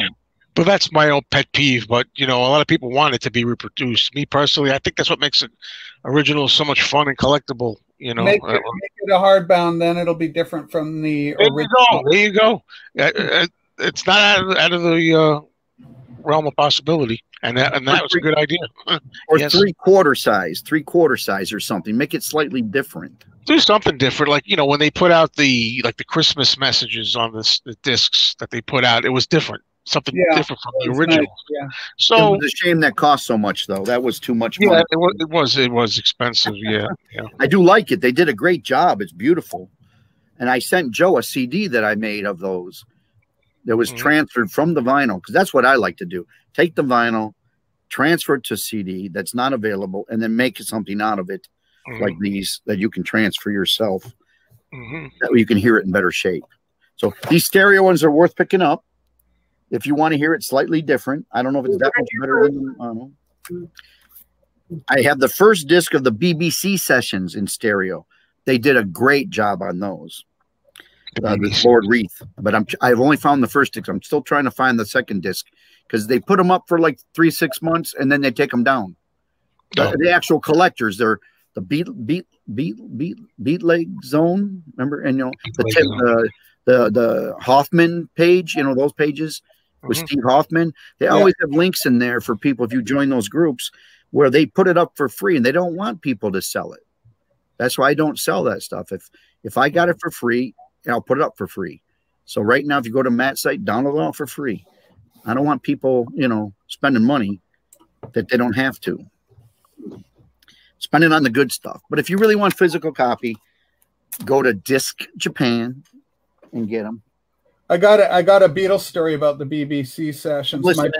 My buddy was in a band called Carter Lewis and the Southerners. And when he left that band, Jimmy Page took over for him. Then he was in another band for the Outlaws. These were both bands managed by Joe Meek, the infamous producer in UK and London. And he ended up shooting his landlady and himself in 1967. He wrote the song Telstar, the instrumental Telstar. But he had his own little studio setup going. So my friend is a guitar player. And so he's in the BBC studios recording for Joe Meek, and he's out having a smoke, and his buddy comes out, hey, there's some guys that got a hold of your Gresh guitar. He goes, what? Yeah, they're in there. They got your Gresh. He goes, oh, shit. So he puts his smoke out, runs back in, and, of course, it's the Beatles holding up his Gresh, admiring it. Really? Yeah. That's good. It's amazing. Now, if they had just signed it all for him, he'd be happy. He knew all those guys. Like, I mean, he's actually on, you can buy 40 of at least 145 where Joe Meek called him in and did stuff. There's a documentary on Joe Meek if you want to know who he is or what he was all about on YouTube. So the price is right. You can just go Joe Meek biography and you can learn about Joe Meek. Infamous, interesting guy. How do you spell the last name? M-E-E-K. Okay, same as I thought. Okay. Yeah. Interesting guy. Kind of he's like the Phil Spector of the UK music scene, early 60s. Experimented with sounds and effects and different things. What did you just hold up there, Robert? Pardon me? What did you no, I was just showing, Joe wasn't here. I was just showing that Rice Krispie box. Oh yeah, yes, right. You sent me so much stuff. People send me, you know, emails and that I recreated for Brad. But you know, It's 3/4 size. It's not the original.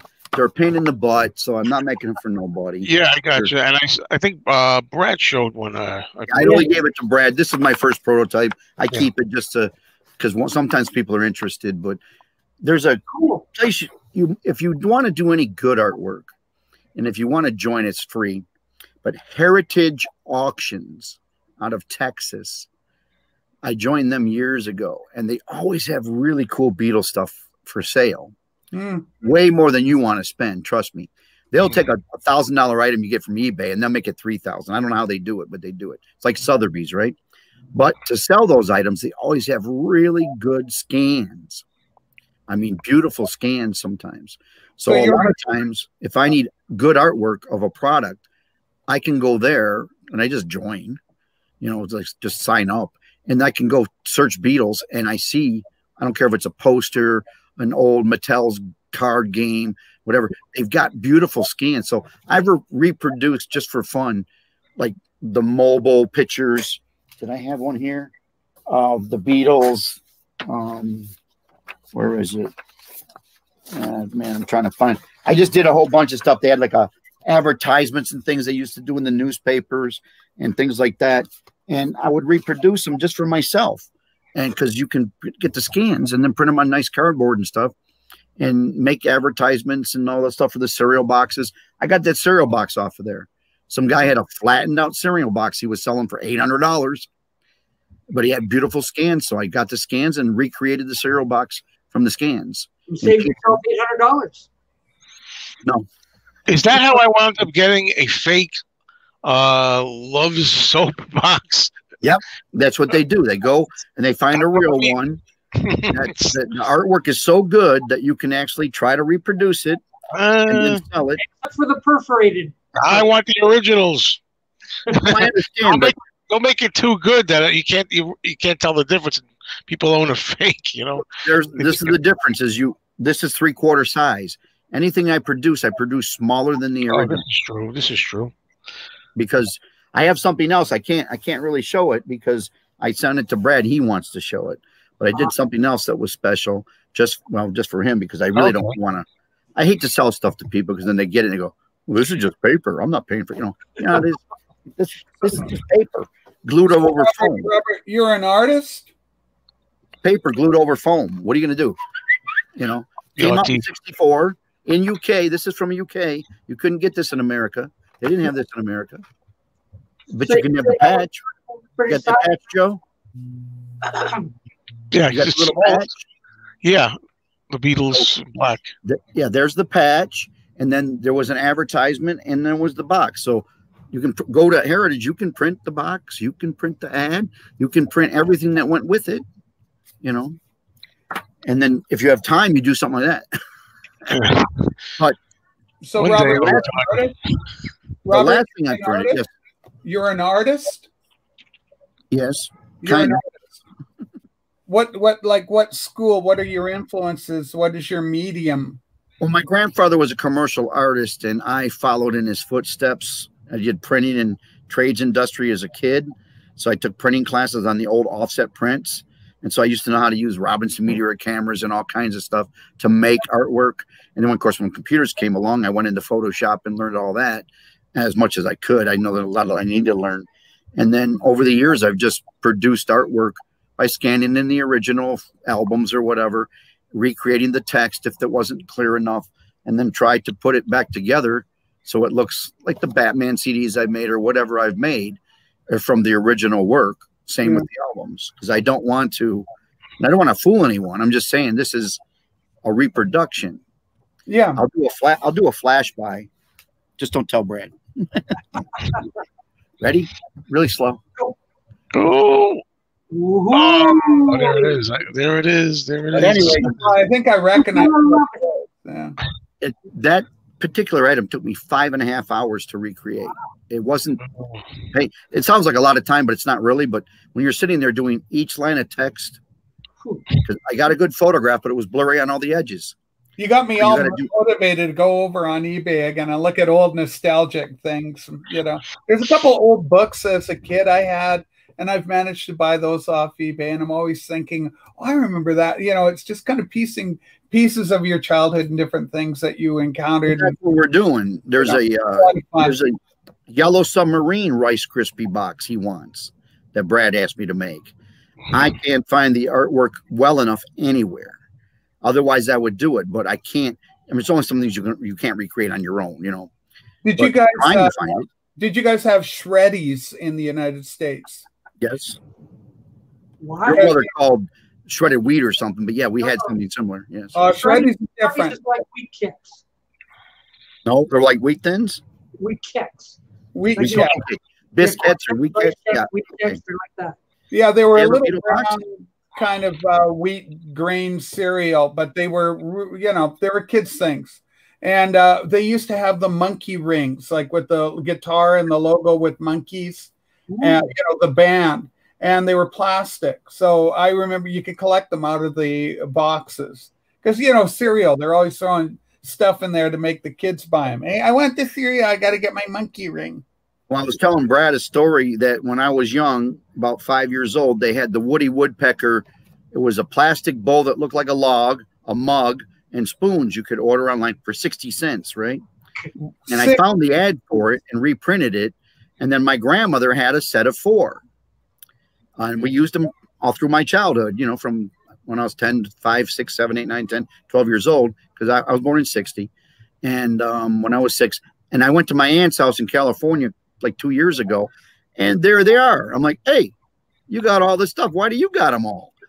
Wow, yeah, I love stuff like that. Like we had drinking glass, tall drinking glass with a cowboy and a cowgirl on it. You know, the boy was blue and the girl was pink, and you fill your pink lemonade up in them. They were glass. They were selling those on eBay. I found pictures. I went, holy crap, those are the glasses. I remember $2 now just to buy the mug, and I'm like, I told my aunt, I said, look, I don't want a mug. She was only one of 2 children, so she got it. But I'm like, can I at least have a spoon? Because I had a Tony Tiger spoon and a Dennis the Menace spoon and a Woody Woodpecker spoon and a Huckleberry Hound spoon. She gave me 2 out of the 4. Yeah. So I'm looking for the other 2, and they were $17.99 on eBay. Oh, that's not bad. That's real. I'll put in that kind of money. Wait, this way. Looney Tunes cookie jar, fit to be tie-dyed. Help me find out what was the price on this thing. It goes for about $100. He's a fan. Yeah, he's a fan of the Warner Brothers too.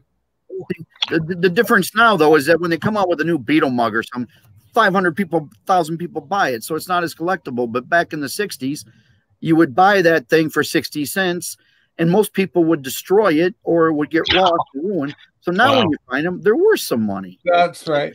The Canon you showed us, they had something similar in America you could get off the box. Excuse me, I have to jump in and say goodbye. My dinner is ready. I've just checked. So it was good being here for a while to talk to y'all. And everybody stay safe, as they say. Take care, all the rest. Take care. We will talk again soon. I got 15 subscribers now, Joe. I'm coming after you. 15 subscribers. Well, you have a channel? My channel's there, but there's no. I don't know why they subscribe to me. I got like 15. Oh, I see what you're saying. I don't have any content. Okay, start your own official channel. I mean, with videos. My wife would never see me. I got too many grandchildren. You ain't got no kids or nothing. I got 5 grandchildren here. I got lots of stuff to do. My grandson's upstairs yelling at me right now. Well, you know, that 5 hours that you were working with the graphics, you could do like, 15 minutes, a half hour, make a video. You go check out those songs when you can download them, at least to listen to them, so you know what we're talking about. All right. Thanks for all the information. Take care, everyone. Nice seeing you. I don't want to bother you two. I've just never been on before, and I hope I didn't dominate. Oh, no bother at all. This has been the most fantastic show I've ever had. Nobody showed up. No. Hi, Mr. James. Hi, Stephen. But there's someone called Doc Dacus over there. No, I'm just kidding. Robert, you're so legendary that everybody has your stuff. And look what Robert P sent me. Look what Robert P sent me. And here you are in the flesh, sort of. And a lot of it. Yeah. And this has been fantastic having you on here. So I want to share the Beatles. I have nothing to say, but sorry. I just want to tell Doc that Vinyl Richie gave you a nice shout out today on his channel. Oh, fantastic. I'll have to check that out. Thank you. I haven't got you got an actual channel, Rachel? I'm sorry, I don't have you. I sure do. I'm called Rachel the Music Ma'am, and then I put the words VC Vinyl Community after it. I'll look it up. I've only got maybe 20 people I watch because I do a lot of religious stuff too because I'm into studying that, and I'm into the Kennedy assassination too. I've been doing that. What's your religious background? Well, I'm registered as a Seventh-day Adventist, but I'm interested in a lot of various things. I don't know what you call it, but I believe in a lot of the same things. I'm not Jewish, but I believe in a lot of the same things. He's agnostic. No, I don't believe in the Trinity. I believe in Jesus Christ, the Son of God. I believe in God. I believe in the Holy Spirit, but not as one individual. Little things like that. Yeah. So everyone has something different way of looking at things, and I believe in the seventh-day Sabbath being Saturday. But I don't keep it as legalistic as some of the Adventists do. They're all vegetarians. Yeah, Jesus said, "Let no man judge you in regards to a holy day or observances of this." I'm not going to argue with people over whatever. You do what you feel is right, and I just want people to understand that God is needed, especially during these times. We need to think of other things besides ourselves. Yeah, other people besides ourselves. I would concur with that thought. Yeah. I was a major Kennedy assassination collector for about 12, 15 years. When I got married to my wife in 82, 40 years ago, almost 38 years ago, she told me I had to pick a hobby because I collected stamps and coins. I had a giant Kennedy collection and I collected Beatles. She said, pick one and stay with it because money was going out left and right. Yeah, so I think CIA and the CIA used the mob to do the hit.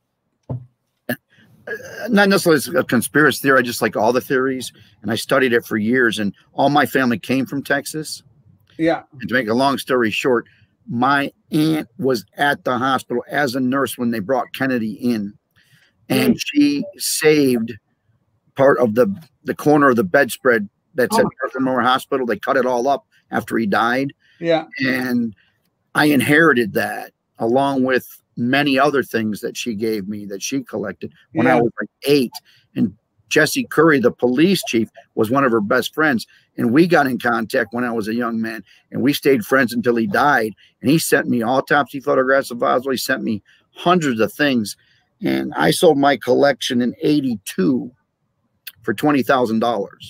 Yeah, and you'd sell it. Then there was a lot of money. I have a lot of material. Yeah. So, do you think CIA did that? That's where I'm going with it. I don't know if I want to state my beliefs 100%. All I know is I studied it for years. I'm still interested. I read all the little books that come out. Yeah. I just know after 50 years, I still don't believe it was a lone assassin, but after 50 years, you think something else would have come out by now. I mean, something of real meat. And I haven't had any real meat come. CIA, Johnson. I mean, you got so many things. I always loved the book 6 Seconds in Dallas by Josiah Thompson. It was one of the first books, but it was banned for years. And it was a good book for various theories. But someone else was on the knoll. Somebody else was on the knoll. There's no way. Stephen has here. It's too small to talk about conspiracy. Well, one guy behind the fence and one guy in the Dell Tech's building, another guy in the Oswald was part of it. I believe it was a triangle. Yeah, somebody said there was a bullet hole on the sign up top or whatever. There was one on the ground it hit the like the sidewalk curb and chipped it. And I have pictures of that. I had tons of stuff. I had the actual rifle that Oswald used, ordered from the same company. With the same time that I had gotten in the 60s from somebody, the Italian carbide. I had tapestries. I had lots of negatives given to me by the police chief with paperwork that was never done, autographs by people, a lot of things that they weren't to the public. And then I sold it, like I said, for a fair amount of money back in the 80s. Yeah. Here's one for you, Robert. I'm not majorly into conspiracies, but I do believe they bumped off Marilyn Monroe. This is from James Byers. I would agree with you. Yeah, he's concurring. The Kennedys were heavily involved. You're muted, Doc. There you go. The Kennedys were heavily involved. I've studied the Robert Kennedy assassination too, but you know, I started studying that stuff when I was 5, 6, because I was politically involved when I was 5. And I lived with my grandparents when I was young. Yeah, they watched the news, and I just took after them. So whatever they did, I did, and I got involved early with politics and what do you call it? Political. I read no books that I've yet to read a novel. Unfortunately, maybe Beatle books I read, but I mean Beatle books, historical books. And you probably have a ton of them. Pardon me? And you probably have a ton of them. I don't actually save books. I have maybe 100 books because I get them and then I read them and then I pass them on, or I get digital copies of them because I'm not a freak about saving stuff. I have, like I said, I got CDs I love physical. I've got albums, a certain amount of them I like physical. Only a couple autographs. I'm just not into physical stuff because it's going to be kindling one day in my belief. So, you know, if the Lord does come back, it's going to be kindling. So I don't want to invest too much at my older age. Like you said, you know, we're getting older now. Yeah, I'm the same thing. I buy stuff to enjoy, but I don't collect for the sake of collecting anymore. Brad and I had a great conversation last night, and I was talking to him about it. And I said, you know, I see stuff all the time. Oh, I'd like to have that. But I'm like, you know, you got to draw the line. You start spending $1,200 on an album, you know, and then it just sits there. And unless I have a group like you to show it to and say, oh, this cost me $1,200, what good is it? Hi, Jasmine. Like I show you this, right?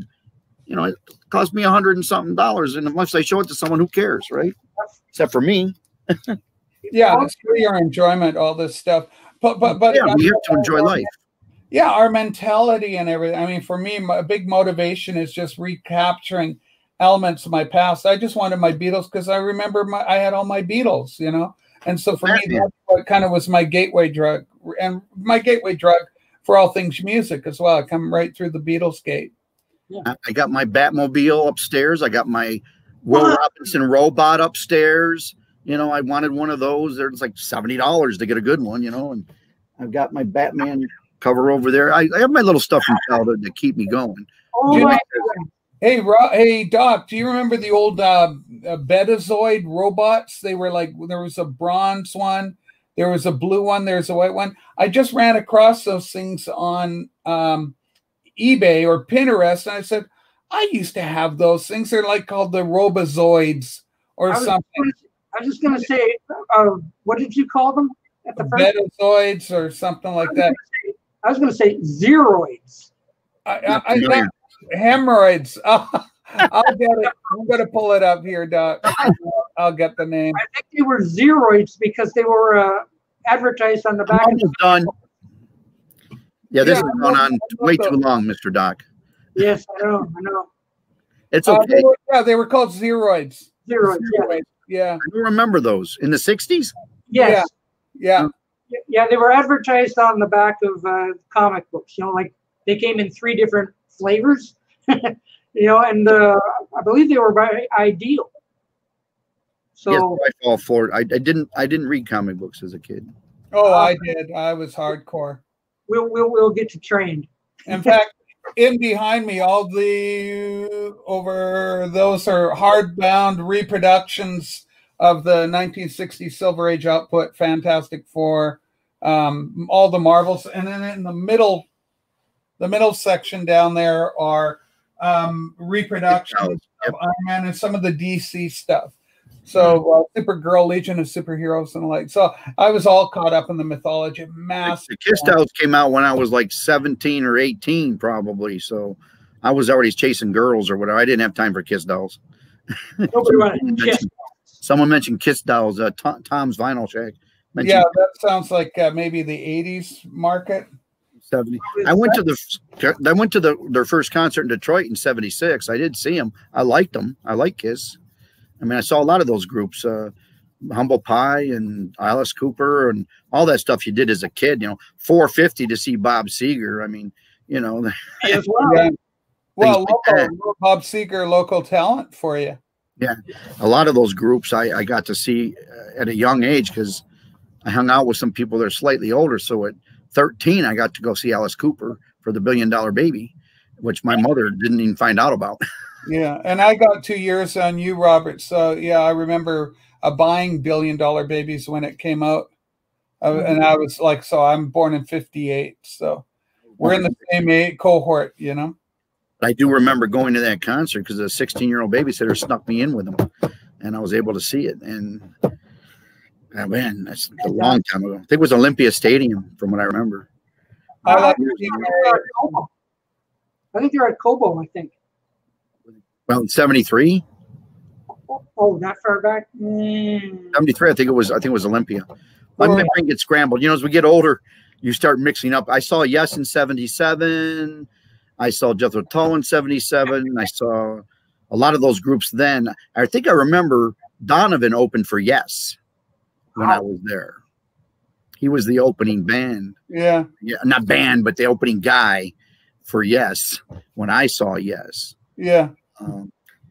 I remember that. And then I saw Jefferson Starship, it was called, when I saw him during the Red Octopus tour. Yeah. Jefferson Airship. Tull, I love a lot. I like Tull a lot, really. Yeah, I've seen Yes four times in concert, but I was buying the records in the like 72, 73, but then I finally got to see him 10 years later in 1984. 84 is when I saw them for 90125. It was the first time I saw them. The last concert I physically went to was Mike Nesmith's National Band in October of 2018 or 19. Yeah, that was one. And the last before that was 5 years earlier. I saw Ringo and the Monkees when they were here in Detroit area around that time without Mike. I saw the Three Monkees together without Mike, and then I saw Ringo during his Vertical Man tour, and that's the last time I saw Ringo. Yeah, I saw Ringo, gosh, when he was with Levon Helm and Rick Danko and all that crowd. So like 89, 87, somewhere in there. 89 maybe. McCartney 3 times, 76, 89, 2 times in 89, back to back. Yeah, I saw him once in the 89 tour. I have not seen him since because I guess once I see somebody, I just don't feel like I need to go back. I was the same way. I saw him once in 89. That was it for me. $40 for those tickets. It wasn't even the best concert I've ever seen. And as a matter of fact, Ringo was better than Paul for me, for my dollar. Ringo was an excellent concert. And I thought the Monkees, believe it or not, the Three Monkees was a fabulous concert when I saw them. It was excellent. I couldn't believe how good they were. Yeah. For that year, whatever year it was, 2003 or 4 or 5, whatever it was. I'd have to go look at the ticket, but the whole problem, they were great. And I thought that was good. Too bad Mike wasn't with them at the time. So I assume they had backup band or musicians helping. What was your worst concert? Mine was Bob Dylan. What was your worst concert? Bob Dylan I've seen twice, and I lucked out. He was fantastic both times. You've got Mr. Tucker too. I'm going, God. My worst concert, I'm going to say Neil Young, but not because of Neil. Neil was great. His backup band was Sonic Youth. Oh my God. They just cranked it. And it's legendary at how high they cranked the sound for Sonic Youth. That's what they were all about. And they were, I think they were kicked off the tour at some point because they were so darn loud, but they cranked it. Imagine being on the Monkees tour with Hendrix. We want TV. They screamed them off the page. Dylan was just he didn't face the audience, never said a word, and just played his music, mumbling all the time. Didn't even say hey, nothing. It just got on, played his music on piano, and just looked the other way the whole show. Yeah, Bob Craddock. I mean, they broke the mold. That was weird. I mean, I never saw a show like that. Not even a hello. It was strange. Yeah, I saw him on 2 better occasions. Once he had Tracy Chapman backing him up, and he brought her out on stage, and it was very warm. He was in a good mood. But Bob's the kind of guy, if he's in a bad mood, he must have been in a bad mood or drunk. He's going to feel it, you know. But the Foo Fighters were great. I saw them on their Bare Bones tour or whatever was with him. and that was great. But it was a shame because I really wanted to see them. I've never seen the Stones. I wish I had seen the Stones in my younger years. Yeah, I saw the Stones do Steel Wheels. I missed them, and because after they came out with that, you know, disco stuff, I'm like, forget it. In the '80s, I was not going to see them, and I just never did after that. So. Yeah, no, the Stones were good. I saw they were surprisingly good for me because I saw them again like 1989 or so when they did the Steel Wheels. But at least Bill Wyman was with them, so that was nice too. I would see them now. Mick sounded great in that last thing I saw him live on that little get together they had with the Zooms, and yeah, he sounded better than McCartney or Elton John or anybody. He sounded great. Well, he's younger too than McQuigley. No. Not by much. No, a few years. What, 1945 or so for Mick? He just took better care of his voice than the other guy.